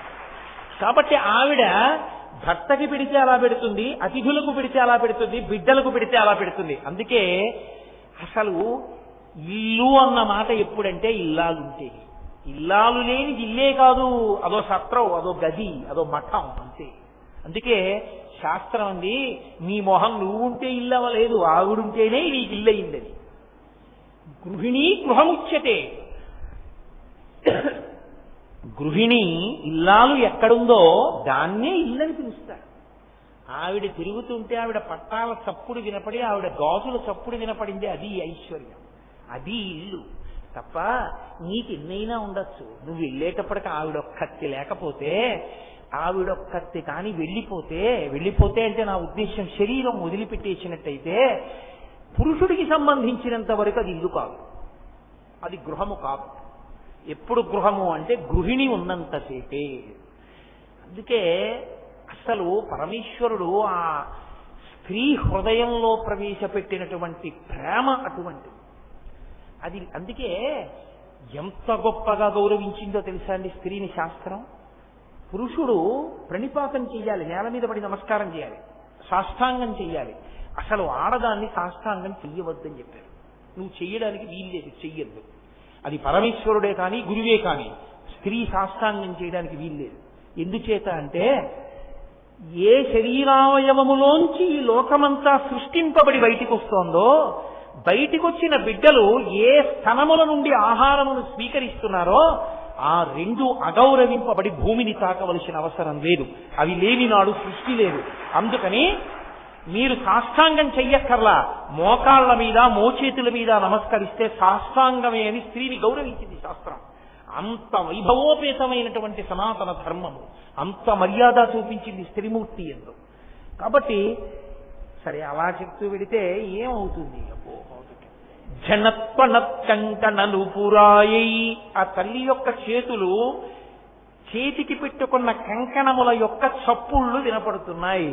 ఆ ఒక్క చప్పుళ్ళ చాట్న శంకరాచార్యుల వారు ఎన్ని చప్పుళ్ళు దాచారో చూడండి. ఈ చప్పుళ్ళు అర్థమైతే ఏమవుతుంది? ఇళ్లలో అన్యోన్య దాంపత్యం గృహస్థాశ్రమం తరిస్తుంది. అందరూ ధరించాలని తాను తరించిపోయిన శంకరాచార్యుల వారు మన గురించి నిరంతరంగా చేస్తున్న చప్పుడు అర్ధనారీశ్వర స్తోత్రం. ఆ అర్ధనారీశ్వర స్తోత్రం రాకుండా గృహస్థాశ్రమంలో ఉంటే అంతకన్నా అన్యాయమైన మాట ఇంకోట్లేదు లోకంలో. కాబట్టి జనత్వనత్కంకణను పురాయై. ఆ తల్లి చేతులకు గాజులు వేసుకుంది. ఆ తల్లి పాదములకు పాదములకు మంజీరములను ధరించి, నూపురములను ధరించింది.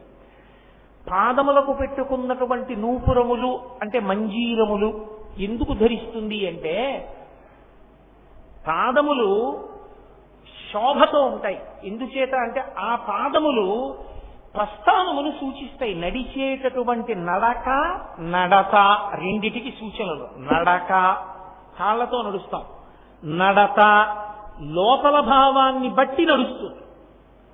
ఎప్పుడూ ఆయన గుడికి వెడతారండి, నడత ఎప్పుడూ గుడికి వెళ్ళినట్టు తెలియడం నడక. లోపల భక్తి నడత, పైకి గుడికి వెడుతున్నట్లుగా ఆయన మనకి తెలియడం నడక. నడతకి గుర్తు నడక, నడకకి సాధనము పాదము. ఆమె నడత పతిని అనుసరించడం. ఎప్పుడు ఆయన మనసెరిగి ప్రవర్తిస్తుంటుంది ఆవిడ తప్ప. అసలు విచిత్రం ఏమిటంటే ఆవిడ విషయంలో, ఆవిడ మ్రోల సరస్వతీదేవి వచ్చి కూర్చుని కీర్తన వాయిస్తానంటే, ఆవిడ మీద కీర్తన వాయిస్తే ఆవిడ భృకుటి చిట్లిస్తుంది. ఇదేంటి నా మీద కీర్తన చేస్తున్నావు? ఆవిడ పొంగిపోయేది ఎప్పుడంటే పరమశివుడి మీద కీర్తన చేస్తే. విపంచాగాయంతి వివిధమపదానం పశుపతే, పశుపతే ఆ పరమశివుడి మీద కీర్తన చేస్తుంటే ఇలా ఇలా అంటుంది. చలిత శిరస సాధు వచన, ప్రవచనం వినేటప్పుడు బుర్ర ఇలా ఇలా కలపడం, ఇలా ఇలా అంటూ ఉండడం చేయకూడదు. సంగీతం వినేటప్పుడు స్తంభించిపోయి వినకూడదు. శ్రోతకి దేనికి ఉండే లక్షణం దానికి ఉండాలి. ప్రవచనం వినేటప్పుడు చక్కగా శ్రద్ధగా కూర్చుని వినాలి. సంగీతం వినేటప్పుడు అలా కూర్చున్నాం అనుకోండి, ఏమిటో వీళ్ళకి నచ్చిందో నచ్చలేదో అనుకుంటాడు. సంగీతం వినేటప్పుడు మీరు ఇలా ఇలా అంటున్నారు అనుకోండి పాడేవాడికి ఉత్సాహం. ప్రవచనం చెప్పేటప్పుడు ఇలా ఇలా అంటున్నారు అనుకోండి, ఎందుకు అలా అంటున్నారు, వాళ్ళందరూ నచ్చిందా నచ్చలేదా తప్పు చెప్తున్నా అనుమానం వస్తుంది. అలా ఊగిపోకూడదు పావుల్లాగా ప్రవచనాల్లో, శ్రద్ధగా కూర్చుని ఉండాలంటే. కాబట్టి చలిత శిరస, శంకరాచార్యుల వారి కవిత్వం అంటే అలా ఉంటుంది. ఎక్కడ ఎలా ఉండాలో అలా ఉండడానికి ధర్మాన్ని చూపిస్తుంటారు ఆయన. అమ్మవారు అలా తల కదుపుతూ ఉంటుంది. కాబట్టి ఆవిడ ఎప్పుడూ శివుడి గురించి స్తోత్రాన్ని ఇష్టపడుతుంది, శివుణ్ణి అనుగమిస్తుంది, శివ వైభవాన్ని నిలబెడుతుంటుంది. అది ఆమె నడత. కాబట్టి ఆమె పాదములకు ఎప్పుడూ కూడా సువాసిని లక్షణములకు సంబంధించినటువంటి ఆభరణములు అలంకృతములై ఉంటాయి. ఆ పాదములు ఎప్పుడూ పసుపు రాసుకుని పారాణితో ఉంటాయి. ఆ పాదములకు ఎప్పుడూ మంజీరములు ఉంటాయి. ఆ మంజీరములకు మువ్వలు ఉంటాయి. మట్టెలు పెట్టుకుంటుంది తల్లి. మట్టెలు పెట్టుకుని ఆవిడ నడిచి వెడుతూ ఉంటే లలితా సహస్రనామ స్తోత్రంలో వ్యాస భగవానుడు అంటాడు, మరాళి మందగమన. మరాళి మందగమన అని రెండుగా విడదీయకూడదు. మరాళి మందగమన. ఆమె ఆడహంస ఎంత మెల్లమెల్లగా నడుస్తుందో అంత అందంగా నడుస్తుంది. నడకలకి ప్రసిద్ధి వహించినది ఏది అంటే హంస. హంస నడిచేటప్పుడు అంత అందంగా నడుస్తుంది అని. ఆవిడ నడిస్తే ఏమవుతుందిట అంటే పోతన గారు భాగవతం చేస్తూ రుక్మిణీ కళ్యాణంలో ఒక మాట అంటారు, పేర్వేల బొమ్మల పెండ్లిండ్లు చేయుసు అబలలతోడ వియ్యంబులుందు గుజ్జన గోళ్లను ఒక మరప్ప వండించి చెలులకు పెట్టించు చెలువ మెరసి రమణీయ మందిరా రామదేశములందు పువ్వు తీగలకును ప్రోవి పెట్టు సదమల మణిమయ సౌదభాగములందు లీలతో భర్మ డోలికల నూగు బాలికల తేరి బాలికల తోడ బంతులాడు సారికాకీర పంక్తికి చదువు చెప్పు బర్హి సంఘంబులకు మురిపములు గరపు మందమరాళములకు తూపు మందగతులు అంటారు. మందమరాళములు అంటే ఆడ హంసలు. హంసలుట రుక్మిణీదేవి నడుస్తుంటే ఆవిడ దగ్గర నడక నేర్చుకునేవి. అంత అందంగా నడక, ఆవిడ నడక అంత అందంగా ఉంటుంది. అందుకే గజగామిని అని ఒక పేరు. ఏనుగు నడుస్తున్నప్పుడు ఉండే అందం మీరు ఎప్పుడైనా పరిశీలించి చూశారో లేదో. అసలు ఏనుగు ఒక 6 నెలలు మాట్లాడచ్చు, అంత గొప్పది ఏనుగు. ఆ ఏనుగు నడక ఎంత అందంగా ఉంటుందంటే ఉత్తమ జాతి స్త్రీ నడకని పోల్చాలి అంటే ఏనుగు నడకతోనే పోలుస్తారు. గజగామిని అంటారు, ఏనుగు నడిచినట్టు నడిచింది అంటారు. అంత అందమైన నడక ఏనుగుది. మీకు హంస నడక చూడటం కుదరదు. హంస అలా దొరికే పక్షేం కాదు.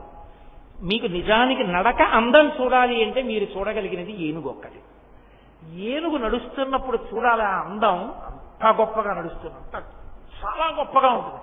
నడకలో అందం ఏనుగుది, నడకలో టీవీ ఆబోతుది.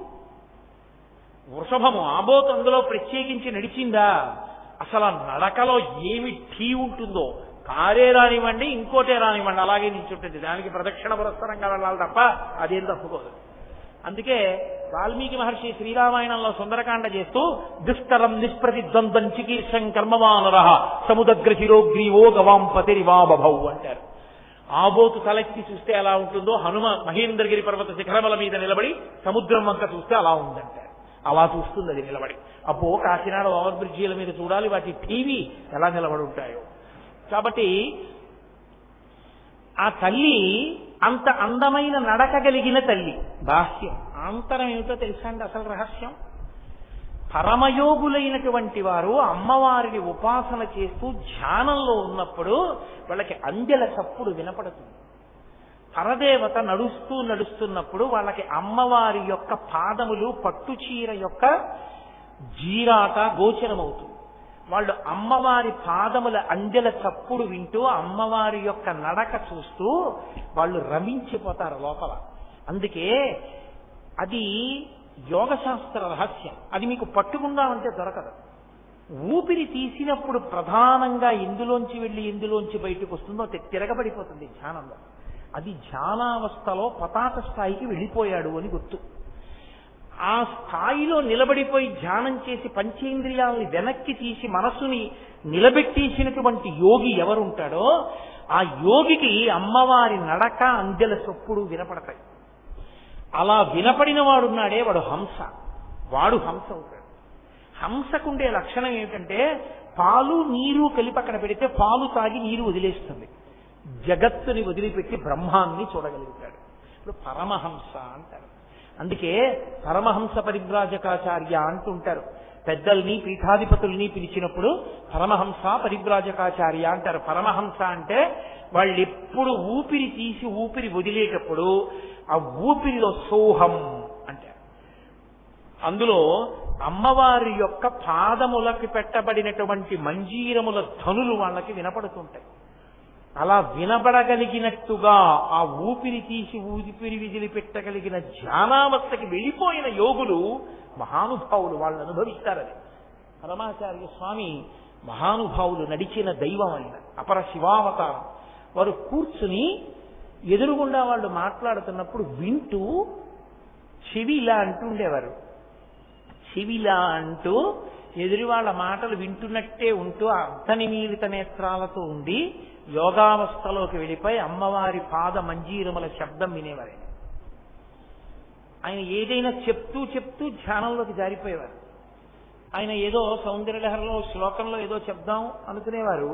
అనుకుని ఆయన మొదలుపెట్టి సహస్రారే తారే అలా ఉండిపోయేవారు. మళ్ళీ ఒక 5 నిమిషాలు ఆగి అదేదో చెప్పేవారు. మళ్ళీ ధ్యానంలోకి వెళ్ళిపోయారు. ఒక్కొక్కసారి ఆయన ధ్యానావస్థలోకి వెళ్ళిపోతే ఆయన వీపుని చెదపురుగులన్నీ కొరికేసాయి. ఆయన ధ్యానంలోంచి బహిర్ముఖులై వీపుని ఏవో కొరుకుతున్నాయి చూడు అన్నారు శిష్యుణ్ణి. అయ్యయ్యయ్యో చెదపురుగులు కొరికేస్తున్నాయండి, రక్తం కారిపోతోందని అతను గబగబా బట్ట పట్టుకొచ్చాడు. ఆయన అన్నారు, వద్దు వద్దు వద్దు వద్దు వద్దు, నేను పరివ్రాజకాశ్రమంలో ఉన్న సన్యాసిని, నా వలన ఏ భూతమునకు అపకారం కలగకూడదు, నా శరీరం దెబ్బతిన్నా పర్వాలేదు. ఏం చేస్తావంటే శ్రావణం ఉంటుందే, బంగారపు పిసర్లు పైకెత్తుతారు, అది పట్టుకొచ్చి బట్ట మెత్తడిది పట్టుకొచ్చి ఒక్కొక్కదాన్ని చచ్చిపోకుండా మెత్తగా పట్టుకుని తీసేసి మెత్తటి బట్టలో పట్టుకెళ్ళి మళ్ళీ అవి బతకడానికి వీలుగా ఎక్కడైనా కాస్త ఎండిపోయినటువంటి కొయ్య ఉన్న చోట వాటిని జాగ్రత్తగా దులిపి వచ్చేసేయని వీపు వంచుకుని కూర్చున్నారు. కూర్చుంటే శ్రావణంతో తీసేశారు ఆ చెదపురుగుల్ని. అతి మహానుభావుడి సన్యాసాశ్రమం అంటే. అందుకే ఈ శతాబ్దపు నిజమైన సన్యాసి అన్న బిరుదు ఇవ్వబడిన ఏకైక వ్యక్తి పరమాచార్య ఒక్కరే. ఆ స్థాయిని చేరుకున్నారు మహానుభావుడు. నడిచే దేవుడని పేర్కొంచారు. అటువంటి చంద్రశేఖరేంద్ర సరస్వతి మహాస్వామి మీకు ఎవరైనా పరిచయం ఉన్నారో లేదో, కాకినాడలో పరమాచార్య స్వామి వారి యొక్క వైభవాన్ని అనుభవించినటువంటి వారు, బాగా దగ్గరగా పరిశీలించినటువంటి ఒక వ్యక్తి నాకు బాగా పరిచితులు. వారు నాతో చెప్తూ ఉంటారు అప్పుడప్పుడు. పల్లకీలోకి వెళ్ళి కూర్చుని ధ్యానంలోకి వెళ్ళిపోయంతే అమ్మవారి పద నూపురముల యొక్క శబ్దాన్ని వింటూ ఆ యోగ స్థితిలో అలా నిలబడిపోయి ఉండిపోయారు. అది ఆ స్థితిని పొందుతారు. అది వాళ్ళని అమ్మవారు హంసలకి నడక నేర్పగలిగిన నడక అన్న మాటకు అర్థం. అది మన పాదములు ఏం చేస్తాయంటే నడవడానికి పనికొస్తాయి. అమ్మవారి పాదములు కేవలం నడవడానికి పనికొస్తాయని మీరు అనుకోకూడదు. శంకరుల ఉద్దేశ్యం ఏమిటో తెలుసా? ఆవిడ కంకణమును చూడండి అన్నప్పుడు ఆవిడ మంజీరమును చూడండి అన్నప్పుడు ఆయన ఉద్దేశ్యం ఏమిటో తెలుసా? మంజీరము మీరు చూడాలి అంటే మంజీరము గురించి వినేటప్పుడు మీకు ఏది కనపడుతుంది? ఆవిడ పాదం కనపడుతుంది. ఆవిడ పాదం కనబడినప్పుడు ఏం కనపడుతుంది? ఆవిడ పాదం చక్కగా పసుపు రాసి పారాణి పెట్టి ఉంటుంది. నఖధీవితి సంచన్నన మజ్జన తమోగుణ. ఆవిడ వేలికున్న గోటి కాంతులను దర్శనం చేస్తే చాలు కొన్ని కోట్ల జన్మల అజ్ఞానం విరిగిపోతుంది. ఆవిడ పాద మంజీరముల శబ్దం మీకెప్పుడు వినపడుతుంది? ఆవిడ కదిలితే వినపడుతుంది. తాడేపల్లి రాఘవనారాయణ శాస్త్రి గారని ప్రతస్మరణీయులు, మహాపురుషులు. వారు ఒకనకొకప్పుడు పరమదరిద్రాన్ని అనుభవించారు. ఆయన ఏమీ లేదు ఇంట్లో తినడానికి. లలితా సహస్రం చేస్తూ కూర్చుండిపోయి మహానుభావుడు ఒక స్థితిలో స్పృహ తప్పి పడిపోయారు. స్పృహ తప్పి పడిపోతే అమ్మవారి పాద మంజీరముల ధ్వని వినపడుతుండగా వచ్చి లేపి కూర్చోబెట్టుకుని పాయసం పెట్టింది. ఆయన ఆ తర్వాతకి వెనక్కి తిరిగి చూడాల. వారింట బాలాస్వరూపం తిరుగుతూ ఉండగా బాల మంజీర ధ్వనులు విన్న వాళ్ళు ఎందరో ఉన్నారు. ఇప్పటికీ ఆ ఇంటికి వెళ్లి ఒక రోజంతా ఉన్నటువంటి కొంతమంది వ్యక్తులు నా దగ్గరికి వస్తుంటారు. మొన్ననే వచ్చారు కూడా ఒక ఆయన. పేర్లు చెప్పడం బాగుండదు సభాముఖంగా అని నేను చెప్పట్లేదు. అలా అనుభవించారు మహానుభావులు, పరదేవతానుగ్రహాన్ని పొందారు. అమ్మవారి పాద మంజీరముల ధ్వని వినబడింది అంటే అంతటి మహాయోగి అని గుర్తు. ఊపిరిలో వింటారు వాళ్ళు. ఆ ఊపిరి తీసి విడిచిపెట్టడంలో అంత మెల్లనితనాన్ని పొందేసి అమ్మవారి మంజీర ధ్వనులు వినపడతాయి. ఆ పాదము కాని కనపడిందా, మంజీర ధ్వని వినబడిందా, వాడికి రక్షణ. మఖైర్నాక స్త్రీణాం కరకమల సంకోచతిభి కరుణాం దివ్యానాం హసతి యువతే చండి చరణో ఫలాని స్వస్యేభ్య కిసలయకరగ్రేణ దతా దరిద్రేభ్యో భద్రాం శ్రీయమనిశమాస్నాయ దతౌ అంటారు శంకరులు సౌందర్యలహరిలో. ఎంత దరిద్రుడైనా ఎక్కడైనా అమ్మా అని పిలిస్తే చాలు ఆవిడ రక్షణ పొందుతాడు. స్వర్గలోకంలో ఉన్న దేవతలకు ఉండదు ఆ రక్షణ. అమ్మవారి పాదములను నమ్ముకున్న వాడికి ఆ రక్షణ ఉంటుంది. అటువంటి పాదములు, అటువంటి మంజీరములు. మూకశంకరులు అమ్మవారి పాదములను స్తోత్రం చేస్తూ ఒక అద్భుతమైన మాట అన్నారు. నేను ఇప్పుడో చదివినవి మూక పంచశతి అవి అసలు ఈ మధ్య నేను చూడనే కుదరక్కలేదు. జటాలా మంజీర స్ఫుటరుచి అంటారు. అందులో అమ్మవారి యొక్క పాదములకు జటలొచ్చినట్టుగా ఉంటాయి. అంటే అమ్మవారికి జట ఉంటుంది, అది కాదుట. అమ్మవారి పాదములొక్కటే ఒక మనిషి కింద చిత్రీకరించారు ఆయన. అవిట ఎలా ఉంటాయంటేట జటాలా మంజీర స్ఫుటదరుణ నికటైహి. ఆ పాదములకు పెట్టబడినటువంటి మంజీరములలోంచి వచ్చేటటువంటి వివిధ రకములైన మణుల కాంతులు ప్రసరించడం వల్ల తపస్సు చేస్తున్న వ్యక్తికి జటలు కట్టేసి ఎర్రగా ఎలా వేలాడుతుంటాయో జటలు, అమ్మవారి పాదములు ఒక్కటే అలా ఉంటాయిట. మీరు మరోలా అనుకోకండి, మీకు బాగా అర్థం అవ్వడానికి నేను చూపిస్తున్నాను. అందులో ఆయన అంటారు, అమ్మా నువ్వు నీ పాదములు ఎలా కూర్చుంటాయంటేట తపస్సులో కూర్చున్నట్టుగా అవి ఆమె యొక్క గోళ్లల్లోంచి నఖ రుచి జరి గంగపయస అంటారు. తపస్సు చేసే వ్యక్తి గంగానది ఒడ్డున కూర్చుని తపస్సు చేస్తుంటే కింద నుంచి గంగ నీళ్లు వచ్చేసాయి అనుకోండి, ప్రవాహం వచ్చి బహిర్ముఖుడు అవడం. అలాగే గంగ నీళ్లలోనే అలాగే కూర్చుని తపస్సు చేసేస్తూ ఉంటాడు. ఎందుకంటే మనసు పైకి వెళ్ళదుగా, లోపల రమిస్తున్నాడు. గంగాజలాలు తగులుతూ వెళ్ళిపోతున్నాయి.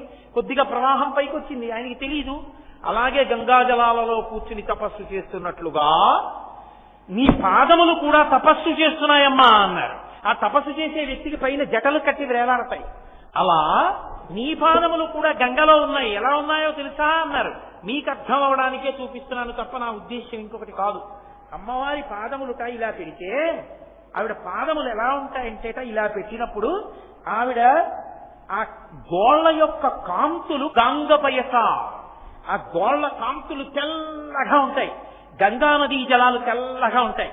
ఆ తెల్లటి కాంతులలో ఉన్న ఆమె పాదములు గంగాజలాలలో తపస్సు చేస్తున్న ఒక యోగిలా ఉంటాయి. దీనికి పెట్టబడినటువంటి మంజీరముల మణుల కాంతులు జటాలా మంజీర, ఆ జటలుగా ఎర్రటి జటలుగా కాంతులు వేలాడుతుంటాయిట. అలా ఉన్న నీ పాదములను దర్శనం చేస్తే ఏమవుతుందో తెలుసా అన్నారు మూకశంకరు. అమ్మ నీ పాదములు ఎందుకు తపస్సు చేస్తున్నాయో తెలుసా? లోకంలో మనుషులు తపస్సు చేస్తారు, నీ పాదములు ఎందుకు తపస్సు చేయడం అంటే, పాదములు ఎందుకు తపస్సు చేస్తున్నాయంటేట ఎక్కడైనా ఎవరైనా నా భక్తులు అమ్మా అని పిలుస్తారేమో రక్షించాలని తపస్సులో పరమేశ్వరుణ్ణి చూసినట్టుగా అవి తపస్సమాధిలో ఉండి భక్తుల్ని చూస్తున్నాయిట. నీ పాదములంత శక్తివంతములమ్మా అన్నారు మూకశంకరులు పాదారవింద శతకం చేస్తూ. అమ్మ పాదములు, అమ్మ మంజీరములంటే అంత శక్తివంతములు. కాబట్టి నేను ఎంతని మీతో మనవి చేయగలను.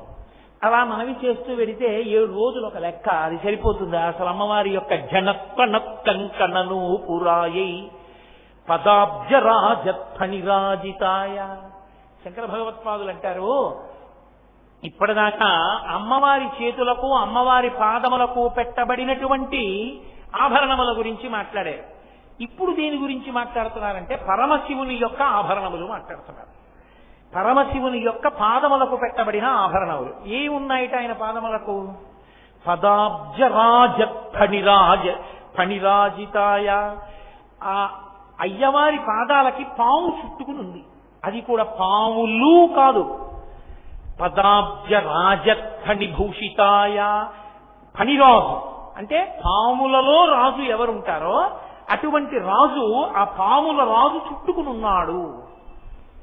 ఇందుకలా పామును చుట్టుకోవడం ఏంటి? ఆవిడ చక్కగా మంజీరములు పెట్టుకుంది, చక్కగా చేతులకి కంకణములు వేసుకుంది. ఆ ధ్వని, ఆ పాదాలు, ఆ పసుపు, ఆ పారాణి, ఆ బొట్టు నిజంగా ఎంత వైభవోపేతంగా ఉంది. పాదానికి పాము ఉండడం ఏంటి? పామును చుట్టుకోవడం ఏంటి? ఏమైనా అర్థం ఉందా? మనకి తెలియకపోతే గబుక్కుని ఏమనేస్తామంటే, ఏమిటోనండి అమ్మవారి వైభవం ఎవరు, ఈయనేమిటండి, ఈయన ఎలా దొరికాడండి ఆవిడికి అనేస్తాం. కానీ ఆయన ఎంతటి మహానుభావుడో చెప్పడమే శంకరాచార్యుల వారి ప్రజ్ఞ. పదాబ్జరాజత్ఫణిరాజితాయ అని కదా, పాముల రాజు చుట్టుకున్నాడని కదా. దానికి ఒక పెద్ద రహస్యం ఒకటి ఉంది, ఎందుకు పరమశివుడు అలా చుట్టుకుంటాడు అన్నదానికి. ఒకానొకప్పుడు పరమశివుడు తాండవం చేశాడు. ఆ తాండవాన్ని మహాప్రళయమునందు చేసేటటువంటి తాండవం అంటారు, అది మహాతాండవము. ఆ తాండవం చేసినప్పుడు ఇంకా లోకాలు ఏమి ఉండవు, అన్నిటినీ తనలోకి తీసేసుకుంటాడు. అప్పుడు ఎవరు ఉండరు. ఇంకా మహాప్రళయ సాక్షిణి అమ్మవారు ఒక్కరే చూస్తే దాన్ని ప్రళయ తాండవము అంటారు. అలాగే ఇంకొక తాండవం ఉంటుంది, దాన్ని ఆనంద తాండవము అంటారు. పరమ సంతోషంతో ఈ లోకాలన్నిటినీ కూడా నడిపిస్తూ ఉంటాడు. ఆ నడిపించే స్వరూపంలో ఆనంద తాండవం చేస్తారు. ఆనంద తాండవం చేసే సభకే నటరాజ సభ అని పేరు. చిదంబరంలో ఉంటుంది అది. చిదంబరం వెడితే చూడవలసింది ఏది అంటే ఆకాశలింగం నటరాజు. నటరాజుగా అక్కడ ఉంటాడు. చిత్ సభ అంటారు. ఆ సభలో నటరాజస్వామిగా నిలబడి ఉంటాడు ఆయన. ఆ నటరాజస్వామిగా నిలబడి చేసేటటువంటి తాండవాన్ని ఆనంద తాండవము అంటారు. అలాగే ఊర్ధ్వ తాండవము అని ఒకటి ఉంటుంది, మీరు ఎప్పుడైనా చూశారో లేదో. ఆయన కాలు ఇలా పైకెత్తేసి ఈ పైన ఉన్నటువంటి ఆ పై కప్పు ఏదుందో దాన్ని పాదంతో తాకుతాడు. అప్పుడు ఎలా ఉంటాడంటే ఇలా రెండు కాళ్ళు ఉండవు, ఒక కాలు ఇలా ఉంటుంది, ఒక కాలు ఇలా ఉంటుంది, అలా ఉంటాడు. అలా ఉన్న ఊర్ధ్వ తాండవమూర్తి అంటారు దాన్ని. అలా కాలు పైకెత్తినటువంటి తాండవమూర్తి. ఇంకొక తాండవం ఉంటుంది, 7 రకాల తాండవాలు ఉంటాయి. ఇప్పుడు ఆ తాండవాలన్నీ చెప్పి వాటి అర్థాలు చెప్పడం కష్టం కాబట్టి నేను అసలు విషయాన్ని చెప్పే ప్రయత్నం చేస్తాను మీతో. అజప తాండవము అంటారు. అజప తాండవము లేదా అజప నటనము అని పిలుస్తారు దాన్ని. అజప నటనము అని ఎందుకు పిలుస్తారంటే జపం చేసేటప్పుడు కదలికలు ఉంటాయి లోపల. ఎందుకుంటాయంటే జపం చేసేటప్పుడు ఊపిరి పీల్చి ఊపిరి విడిచిపెడుతూ బీజాక్షరాల్ని పలుకుతూ ఉంటాడు. ఆ బీజాక్షరాల్ని పలుకుతూ ఉన్న కారణం చేత శరీరంలో ఉండేటటువంటి నాడులన్నీ ఆ శక్తిని పొందుతాయి. అవి విశేషంగా నాడులు శక్తితో నిండిపోతే ఏమైపోతుందంటే ఆ శక్తితోటి ఏ మంత్రాధిష్టాన దేవతని ధ్యానం చేస్తూ బీజాక్షరం పలికారో ఆ మంత్రాధిష్టాన దేవత కనపడుతుంది కొన్నాళ్ళకి. అందుకు మంత్రజపం, అది మంత్రజపం యొక్క శక్తి. కాబట్టి మంత్రజపం అంత గొప్పది. అటువంటి మంత్రజపం చేత లోపల వచ్చేటటువంటి కదలికలకి జపతాండవము జపనటనము అంటారు. అంతవరకు అర్థం చేసుకోండి చాలు. అజపనటనము అని ఒకటి ఉంటుంది. అజపనటనము అన్న మాటకు అర్థం ఏమిటో తెలుసా? ఆయన ఏమీ జపం చేయడు, ఆయన ఏమీ మంత్రం చెప్పడం, ఆయన ఈ ధ్యాన స్వరూపాన్ని చూడడం. అజప అంటే జపం చేయట్లేదు. కానీ ఏం చేస్తున్నాడు? జపం చేయకపోయినా కూర్చుని ఊపిరి తీసి ఊపిరి విడిచిపెడుతున్నాడు. ఊపిరి తీసి ఊపిరి విడిచిపెడుతూ ఆయన లోపల ఒక దాన్ని చూస్తున్నాడంతే, జపం చేయట్లేదు. ఎవరు? దీన్ని త్యాగరాజస్వామి చేశారు. త్యాగరాజస్వామి అంటే నా ఉద్దేశం వాగ్గేయకారుడైన త్యాగరాజస్వామి వారు కాదు, నేను ఆయన గురించి మాట్లాడటం లేదు. ఎక్కడ త్యాగరాజస్వామి వారు పుట్టారో అక్కడ తిరువారూరులో త్యాగరాజస్వామి అన్న పేరుతో ఉన్నాడు పరమశివుడు. ఆయనకి త్యాగరాజస్వామిని పేరు ఎందుకు వచ్చిందో తెలుసా అండి? తిరువారూరులో అజపతాండవం చేస్తాడు, అక్కడ అజపనటనం చేస్తాడు. అజపనటనం అంటే అది ఒక్క శ్రీ మహావిష్ణువు గుండెల్లోనే చేస్తాడు. విష్ణువు ఎప్పుడు లోపల పరమశివుణ్ణి చూస్తూ ఉంటాడు. అందుకే శివస్య హృదయం విష్ణు, విష్ణోస్య హృదయం శివ. ఆయన కూర్చుని లోపలికి చూస్తూ సంతోషిస్తున్నాడు పరమశివుణ్ణి. ఇప్పుడు ఆనంద తాండవమూర్తి అనుకోండి, కాలిలా పైకెత్తుతాడు, కదులుతాడు. విష్ణువు యొక్క హృదయంలో అలా కదిలి తాండవం చేయడానికి అవకాశం ఏది? అలా కదలలేడు అది. అందుకని ఆయన ఏం చేస్తాడంటే శివుడి యొక్క నటనాన్ని, అందుకే త్యాగరాజ నటనము అజప నటనము అని పిలుస్తారు దాన్ని. ఊపిరి తీసేటప్పుడు ఏమవుతుందని, ఇప్పుడు నేను అన్నాను అనుకోండి, నా ఉరప్పంజరం విచ్చుకుంటుంది, నేను అని వదిలేశాను అనుకోండి, ఉరప్పంజరం సంకోచిస్తుంది, చిన్నదైపోతుంది. ఊపిరి తీస్తే పెరుగుతుంది, ఊపిరి వదిలితే తగ్గిపోతుంది. విష్ణువు ఊపిరి తీసినప్పుడు కదులుతాడు, విష్ణువు ఊపిరి వదిలేస్తుంటే తగ్గిపోయి నించుంటాడు. విష్ణువు ఊపిరి తీసుకుంటే కదులుతుంటాడు, మళ్ళీ వదిలేస్తే తగ్గిపోతాడు. ఈ కదిలి తగ్గి కదిలి తగ్గి కదిలే కదలికలను ఎవరు చూస్తుంటారు? విష్ణువు చూస్తుంటాడు. అది అజపనటనం అని పేరు, దాన్ని అజపతాండవం అంటారు. ఒకప్పుడు ఏమైందంటే శ్రీ మహావిష్ణువు అలా చూసి సంతోషిస్తున్నారు. ఆయనకు ఒక విషయం గోచరించింది, లోకానికి ఒక పెద్ద ప్రయోజనం కలగవలసిన సమయం ఆసన్నమైంది అని ఆయన అదే పనిగా శివుడి వంక చూస్తూ ఆనందపడిపోతున్నారు. అన్నప్పుడు కదిలిన శివుడు, అన్నప్పుడు కదలికల్ని దింపేస్తున్న శివుణ్ణి చూస్తూ మురిసిపోతున్నారు. ఆయన మురిసిపోతుంటే విష్ణువు బరువెక్కారు. ఆయన బరువెక్కితే శేషుడికి అనుమానం వచ్చింది. ఎందుకని కిందనేగా ఉంటాడు శేషుడు ఎప్పుడు, మరి శేషపాంకు మీదేగా పడుకుంటారు. స్వామి మీరు బరువెక్కిపోతున్నారు, ఎందుకు ఇలా బరువెక్కుతున్నారు అని అడిగాడు ఆదిశేషుడు. ఆయన అన్నారు, నేను లోపల అజపతాండవం చూస్తున్నాను, శివుణ్ణి చూస్తున్నాను అన్నారు.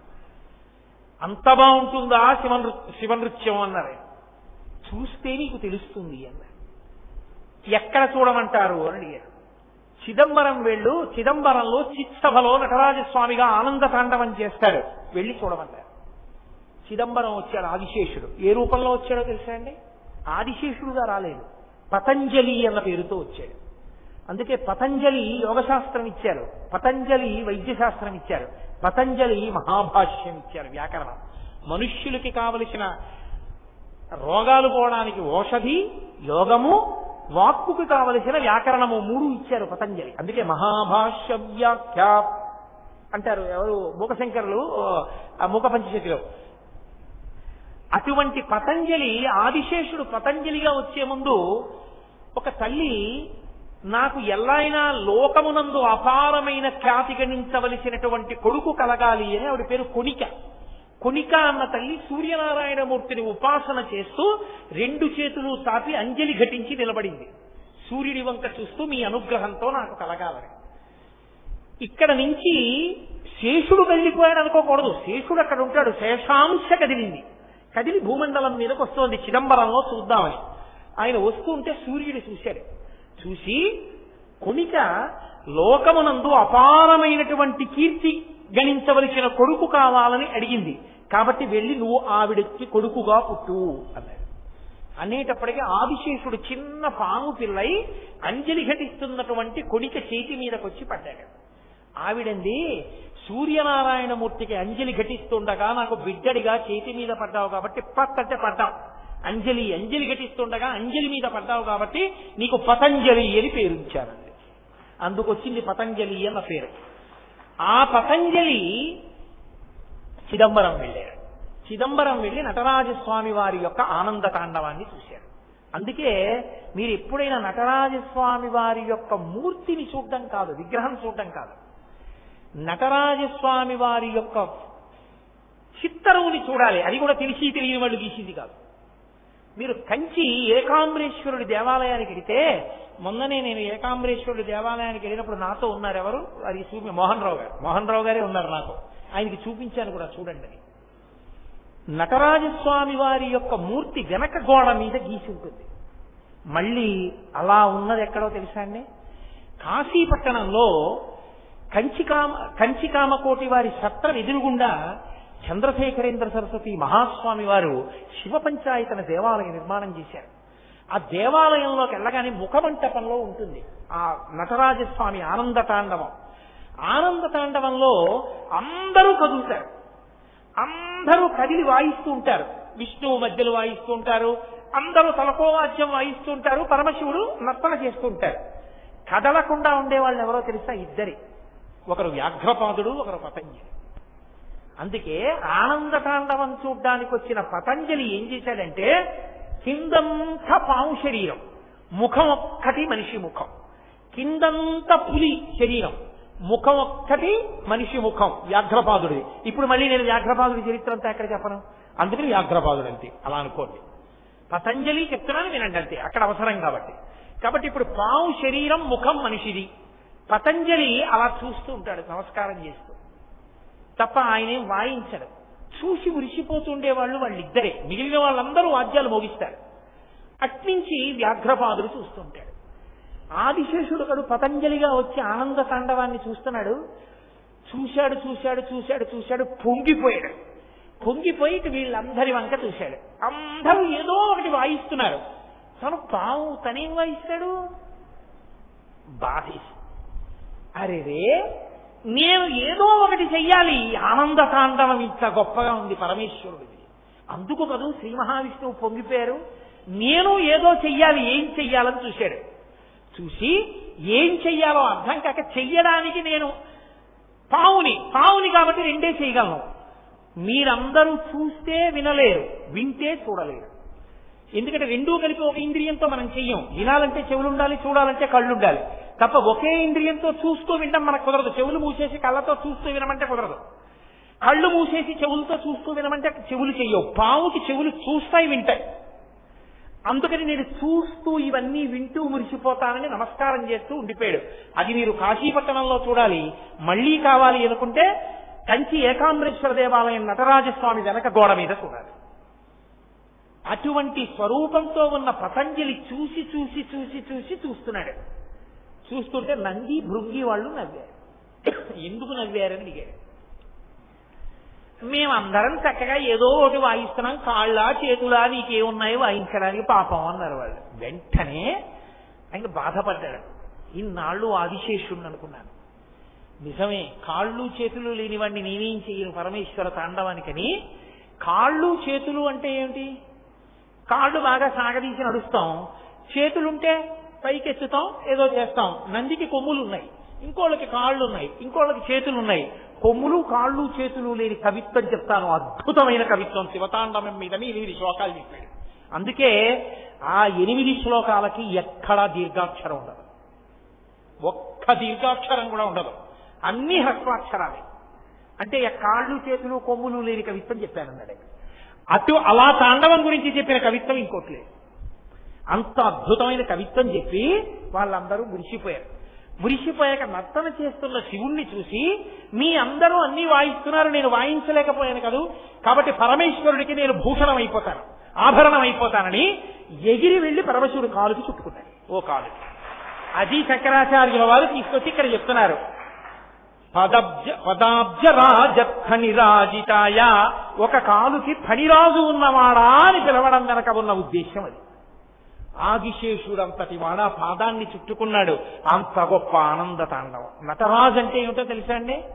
నటరాజుగా కదలడము అన్న మాటకు అర్థం ఏంటంటే, మహానుభావుడు ఒక చేతిలో ఢమరుక పట్టుకుంటాడు, మోగిస్తుంటాడు ఇలాగా, ఒక చేతిలో అగ్నిహోత్రం పట్టుకుంటాడు, ఒక ముఖం నవ్వుతూ ఉంటుంది, జుత్తు ఇలా ఉంటుంది. మీరు ఎప్పుడైనా చూడండి, నటరాజస్వామి జుత్తు ఇలా వాలిపోయి ఉండదు, ఇలా వేస్తారు జుత్తుని, ఇక్కడ వరకు ఉంటుంది, ఇలాగా ఇక్కడ వరకు ఉంటుంది. అంటే దాని ఉద్దేశం ఏమిటో తెలుసా? నటరాజస్వామి తాండవం చేసేటప్పుడు కొప్పు ఉండదుగా, మరి జారిపోతుంది, ఉండిపోయి జటలు కదా ఇలా ఉంటాయి ఆయనకి. ఆయన తాండవంలో వేగంగా ఇలా అన్నాడు, ఈ జుత్తంతా జటలు ఇలా తిరిగి. ఇప్పుడు మళ్ళీ ఇటు తిరగడానికి ఆగాడనుకోండి, ఈ జడలు ఇలా పడిపోతాయి. ఎంత వేగంగానో ఇలా అని ఇలా అన్నాడు అనుకోండి, ఆ వేగానికి ఇటు జడలు ఇటు, ఇటు జడలు ఇటు, ఇలా నిలబడేటట్టుగా తల తిప్పగలడా ఎవడైనా? ఆయన తిప్పుతాడు తాండవంలో. అంటే మీరు అసలు ఊహించలేరు ఆ వేగాన్ని. అంత వేగంగా తిప్పుతూ పరమనవ్వుతూ ఉంటాడు, చక్కగా ప్రసన్నుడై ఉంటాడు. చంద్రశేఖరేంద్ర సరస్వతి మహాస్వామి వారి యొక్క స్మృతి చిహ్నంగా ఆయన దాదాపు 100 సంవత్సరములు జీవించారు. కాబట్టి 100 అడుగుల ఎత్తున గోపురాన్ని నిర్మాణం చేసి సిమెంటుని ఇనుము వాడకుండా కేవలం పురుష జాతి శిలలు, అంటే ఒకే జాతి శిలలు ఏరి తెచ్చి 18 సంవత్సరములు రాత్రిం పగళ్లు చెక్కి పద్మశ్రీ అవార్డు గ్రహీత కారణజన్ముడని పరమాచార్య చేత ప్రస్తుతింపబడిన మహానుభావుడు గణపతి స్థపతి ఆధ్వర్యంలో అసలు అపురూప శిల్పం తంజావూరులో ఉన్న శిల్పాన్ని అనుకరిస్తూ 1000 సంవత్సరాల తర్వాత వచ్చింది మళ్ళీ అటువంటి ఆలయం. ఎక్కడ ఇనుము సిమెంటు వాడకుండా అద్భుతమైనటువంటి గోపురంతో స్తంభాలతో శిల్పకళా విన్యాసంతో పరమాచార్య స్వామి వారికి మణిమంటపం కట్టి కుంభాభిషేకం చేశారు. మొన్న దానికి నాతో మా మోహన్ రావు గారే వచ్చారు. దానికి కూడా దాని మీద కూడా ఈ తాండవమూర్తి ఉంటారు, దాని మీద కూడా నటరాజస్వామి ఉంటారు. ప్రదోష తాండవమూర్తి అని గోడ మీద చెక్కారు. గురు పరంపర అద్భుతం. అసలు ఆ నటరాజస్వామి అంత వేగంగా తిప్పుతాడు, తలని జుట్టు ఇటు ఇటు అలా విసురుకుంటుంది. ఆయన ఢమరుక మోగిస్తే అర్థం ఏమిటంటే భాష అంత శబ్దములన్నీ ఆ ఢమరుకలోంచి వచ్చాయి. ఈ వచ్చినవన్నీ ఈ సమస్త సృష్టికి గుర్తు ధ్వని, ఢమరుకం. ఈ శబ్దములు సృష్టి అయితే సృష్టి అంతా లయమైపోవడమే అగ్నిహోత్రం. అందుకే ఇటు ఢమరుక ఇటు అగ్నిహోత్రం. సృష్టికర్త ప్రళయకర్త, మధ్యలో చిరునవ్వుతో ఉన్న ముఖం స్థితికర్త. సృష్టి స్థితి లయములను చెయ్యగలిగిన వాడను నేనే. నన్ను అందుకోవాలంటే, నన్ను తెలుసుకోవాలంటే ఊర్ధముఖ చలనం చెయ్యాలని చెప్పడానికి ఎడమకాలు పైకి లేచి ఉంటుంది, చిరునవ్వుతో ఉంటాడు. అది అపురూపమైన నటరాజమూర్తి. ఆ నటరాజమూర్తి కాలుకు చుట్టుకుని ఉంటాడు ఫణిరాజు ఆదిశేషుడు. అది మహానుభావుని యొక్క విశేషం. అంటే సమస్త లోకములకు సృష్టికర్త, స్థితికర్త, ప్రళయకర్త ఆయనే. ఇది చెప్పడమే ఆయన పాదమునకు ఆ పాము చుట్టుకుని ఉండడం. ఆదిశేషుడంతటి వాడు మురిసిపోయాడు ఆ నటరాజుని చూసి. ఇక మనమే పాటి వాళ్ళం. కాబట్టి హేమాంగదాయై అమ్మవారు పెట్టుకునేవి అంగదములు అంటారు. అంగదములు అంటే భుజకీర్తులు ఇక్కడ పెట్టుకుంటారు. ఇక్కడ పెట్టుకునే భుజకీర్తులు హేమాంగదాయై బంగారంతో చేయబడ్డాయి. ఎందుకని? అత్యంత గొప్ప లోహమేదో అటువంటి దానితోనే అమ్మవారు ఆభరణములను అలంకరించుకుంటుంది.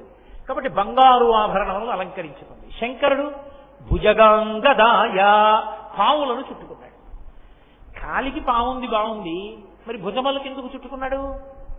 దానికి పెద్ద ఆఖ్యానం ఉంది స్కాందంలో. దాని గురించి అబ్బో ఎంత విశేషంగా చెప్పారు. మీకు నేను లఘువుగా కొద్ది విషయాన్ని పరిచయం చేసే ప్రయత్నం చేస్తాను. వాసుకి పరమశివుడికి గొప్ప భక్తుడు. అందుకే త్రిపురాసుర సంహార సమయమునందు పరమేశ్వరుడు మేరు పర్వతాన్ని విల్లుగా పట్టుకుంటే దానికి వింటినారిగా వచ్చాడు వాసుకి. అలాగే క్షీరసాగర వదనం జరిగేటప్పుడు ఆ మందర పర్వతాన్ని చుట్టుకున్నాడు దేవతలకు ఉపకారం చేయడానికి. పరమేశ్వరుడు ప్రీతి చెందాడు. పైగా ఒకానొకప్పుడు వాసుకి పుట్టలోంచి బయటికి వెడుతుంటే గరుత్మంతుడు వచ్చి ఆ వాసుకి పడగల మీద తన గోళ్లు పెట్టి చీలుస్తూ ముక్కు పెట్టి కొట్టాడు. వాసుకి అంటే సామాన్యమైన పావు కాదు కదా. అందుకని ఆయన తన పడగలలోంచి విషం కక్కి మనులను ప్రకాశింపచేశాడు. ఆ కాంతికి కళ్ళు కనపడక గరుత్మంతులంతటి వాడు ఆయన వదులుతున్న విషాగ్నికి దగ్గరికి వెళ్ళలేకపోయాడు. ఇద్దరూ అలా దెబ్బలాడుకుంటున్నారు. ఇద్దరికీ తండ్రి కశ్యప ప్రజాపతి. కశ్యప ప్రజాపతి వచ్చి అన్నారు, వాడు మహాశివభక్తుడు వాసుకి, వాడి జోలుకి నువ్వు వెళ్ళకు, నీకు ఆహారం ఇంకొకటి చెప్తాను వెళ్ళిపోమన్నారు. వెళ్ళిపోయాడు గరుత్మంతుడు. వాసుకిని పిలిచన్నారు, నువ్వు పరమశివుడి గురించి తపస్సు చేయి, దక్షిణ దేశానికి వెళ్ళి తపస్సు చేయమన్నారు. ఆయన వచ్చి పరమేశ్వరుడు గురించి తపస్సు చేశాడు. పరమశివుడు ప్రత్యక్షమయ్యాడు. నీ శివభక్తికి మెచ్చుకున్నాను, ఏ కోరిక లేకపోయినా కుటుంబంతో వచ్చి నా గురించి ఇంత తపస్సు చేశావు, నీకు వరం ఇస్తున్నాను. రాబో కాలంలో సుబ్రహ్మణ్యుడు నా కుమారుడు వివాహం చేసుకుంటాడు. కళ్యాణం అయిన తర్వాత దేవసేనా వివాహం అయిపోగానే ఆయన ఇక్కడికి వస్తాడు. వచ్చి ఇక్కడ కొలువు అవుతాడు ఆ క్షేత్రంలో. అక్కడికి వచ్చినప్పుడు మొట్టమొదట సుబ్రహ్మణ్యుడు ఉంటాడు. ఆ సుబ్రహ్మణ్యుడి కింద వాసుకి ఉంటాడు. వాసుకి కింద ఆదిశేషుడు ఉంటాడు. ఆదిశేషుడి కింద నేను ఉంటాను. నేను శివలింగంగా ఉంటాను. పైన నా కొడుకుంటాడు. మధ్యలో నన్నింతగా ఆరాధించారు కాబట్టి ఆదిశేషుడు వాసుకి మా ఇద్దరి మధ్యలో ఉంటారు. ఎప్పుడూ నువ్వు నా సన్నిధానంలో ఉండే అదృష్టాన్ని నీకు నేను కృప చేస్తున్నానన్నాడు. అందుకే కుక్కి అంటుంటారు. కర్ణాటక దేశంలో కుక్షి అని ఒక దేశం. ఆ కుక్షి దేశంలో సుబ్రహ్మణ్యేశ్వర స్వామి వారు వెలిసి ఉంటారు. ఇప్పటికీ దేవాలయం లోపలికి ఎవరిని వెళ్ళనివ్వరు, అంతరాలయం లోపలకు ఉంటుంది, గరుడ స్తంభం ఉంటుంది. ఆ గరుడ స్తంభం దగ్గరే నిలబడి దర్శనం చేయమంటారు. ఎందుకని అంటే వాసుకి విషం కక్కుతుంటారు లోపల నుంచి, ఆయన ఊపిరిలో విషపు గాలులు వస్తాయి, మనం తట్టుకోలేమని గరుడ స్తంభం వేసి ఆ గరుడ స్తంభం ఆ విషాన్ని విరగ్గొడితే ఆ గాలి మనం తట్టుకోగలుగుతాం. ఆ గరుడ స్తంభం దగ్గర నిలబడే దర్శనం. ఇప్పటికీ సుబ్రహ్మణ్యుడు, వాసుకి, ఆదిశేషుడు, శివలింగం అలాగే ఉండి శివానుగ్రహాన్ని పొందాడు. అప్పటి నుంచి వాసుకిని తీసుకుని మెడలో పూలదండగా వేసుకున్నాడు శంకరుడు. ఆయన పూలదండగా ఉండి పరమేశ్వర భక్తుడై పడగ విప్పి ఉంటాడు. అలాగే ఆ వాసుకి సంతతిలో వచ్చినటువంటి సర్పాల్ని తీసుకుని తనకి ఆభరణములుగా, ఆ అంగదముల కింద భుజకీర్తులుగా పాదములకు వాటికి చుట్టుకున్నాడు మహానుభావుడు. ఇంకొక అర్థం పాములనే చుట్టుకున్నాడంటే ఆయన మృత్యుంజయుడు అని ఇంకొక అర్థం. కాబట్టి పాములను ఆభరణములుగా చుట్టుకోవడం వెనక అంతటి దయామయుడై సర్పజాతిని అనుగ్రహించాడు పరమేశ్వరుడు. వాళ్ళందరూ శివభక్తులు.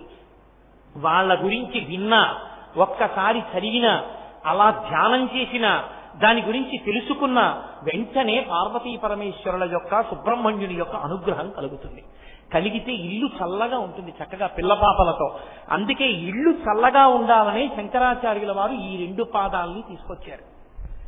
పదాబ్జరాజర్థనిరాజితాయ హేమాంగదాయై భుజగాంగదాయ నమఃశివాయై చ నమఃశివాయ. ఆయన అంతటి మహానుభావుడు, ఆవిడంత గొప్ప తల్లి. వారిద్దరికీ మేము నమస్కరించుకుంటాం.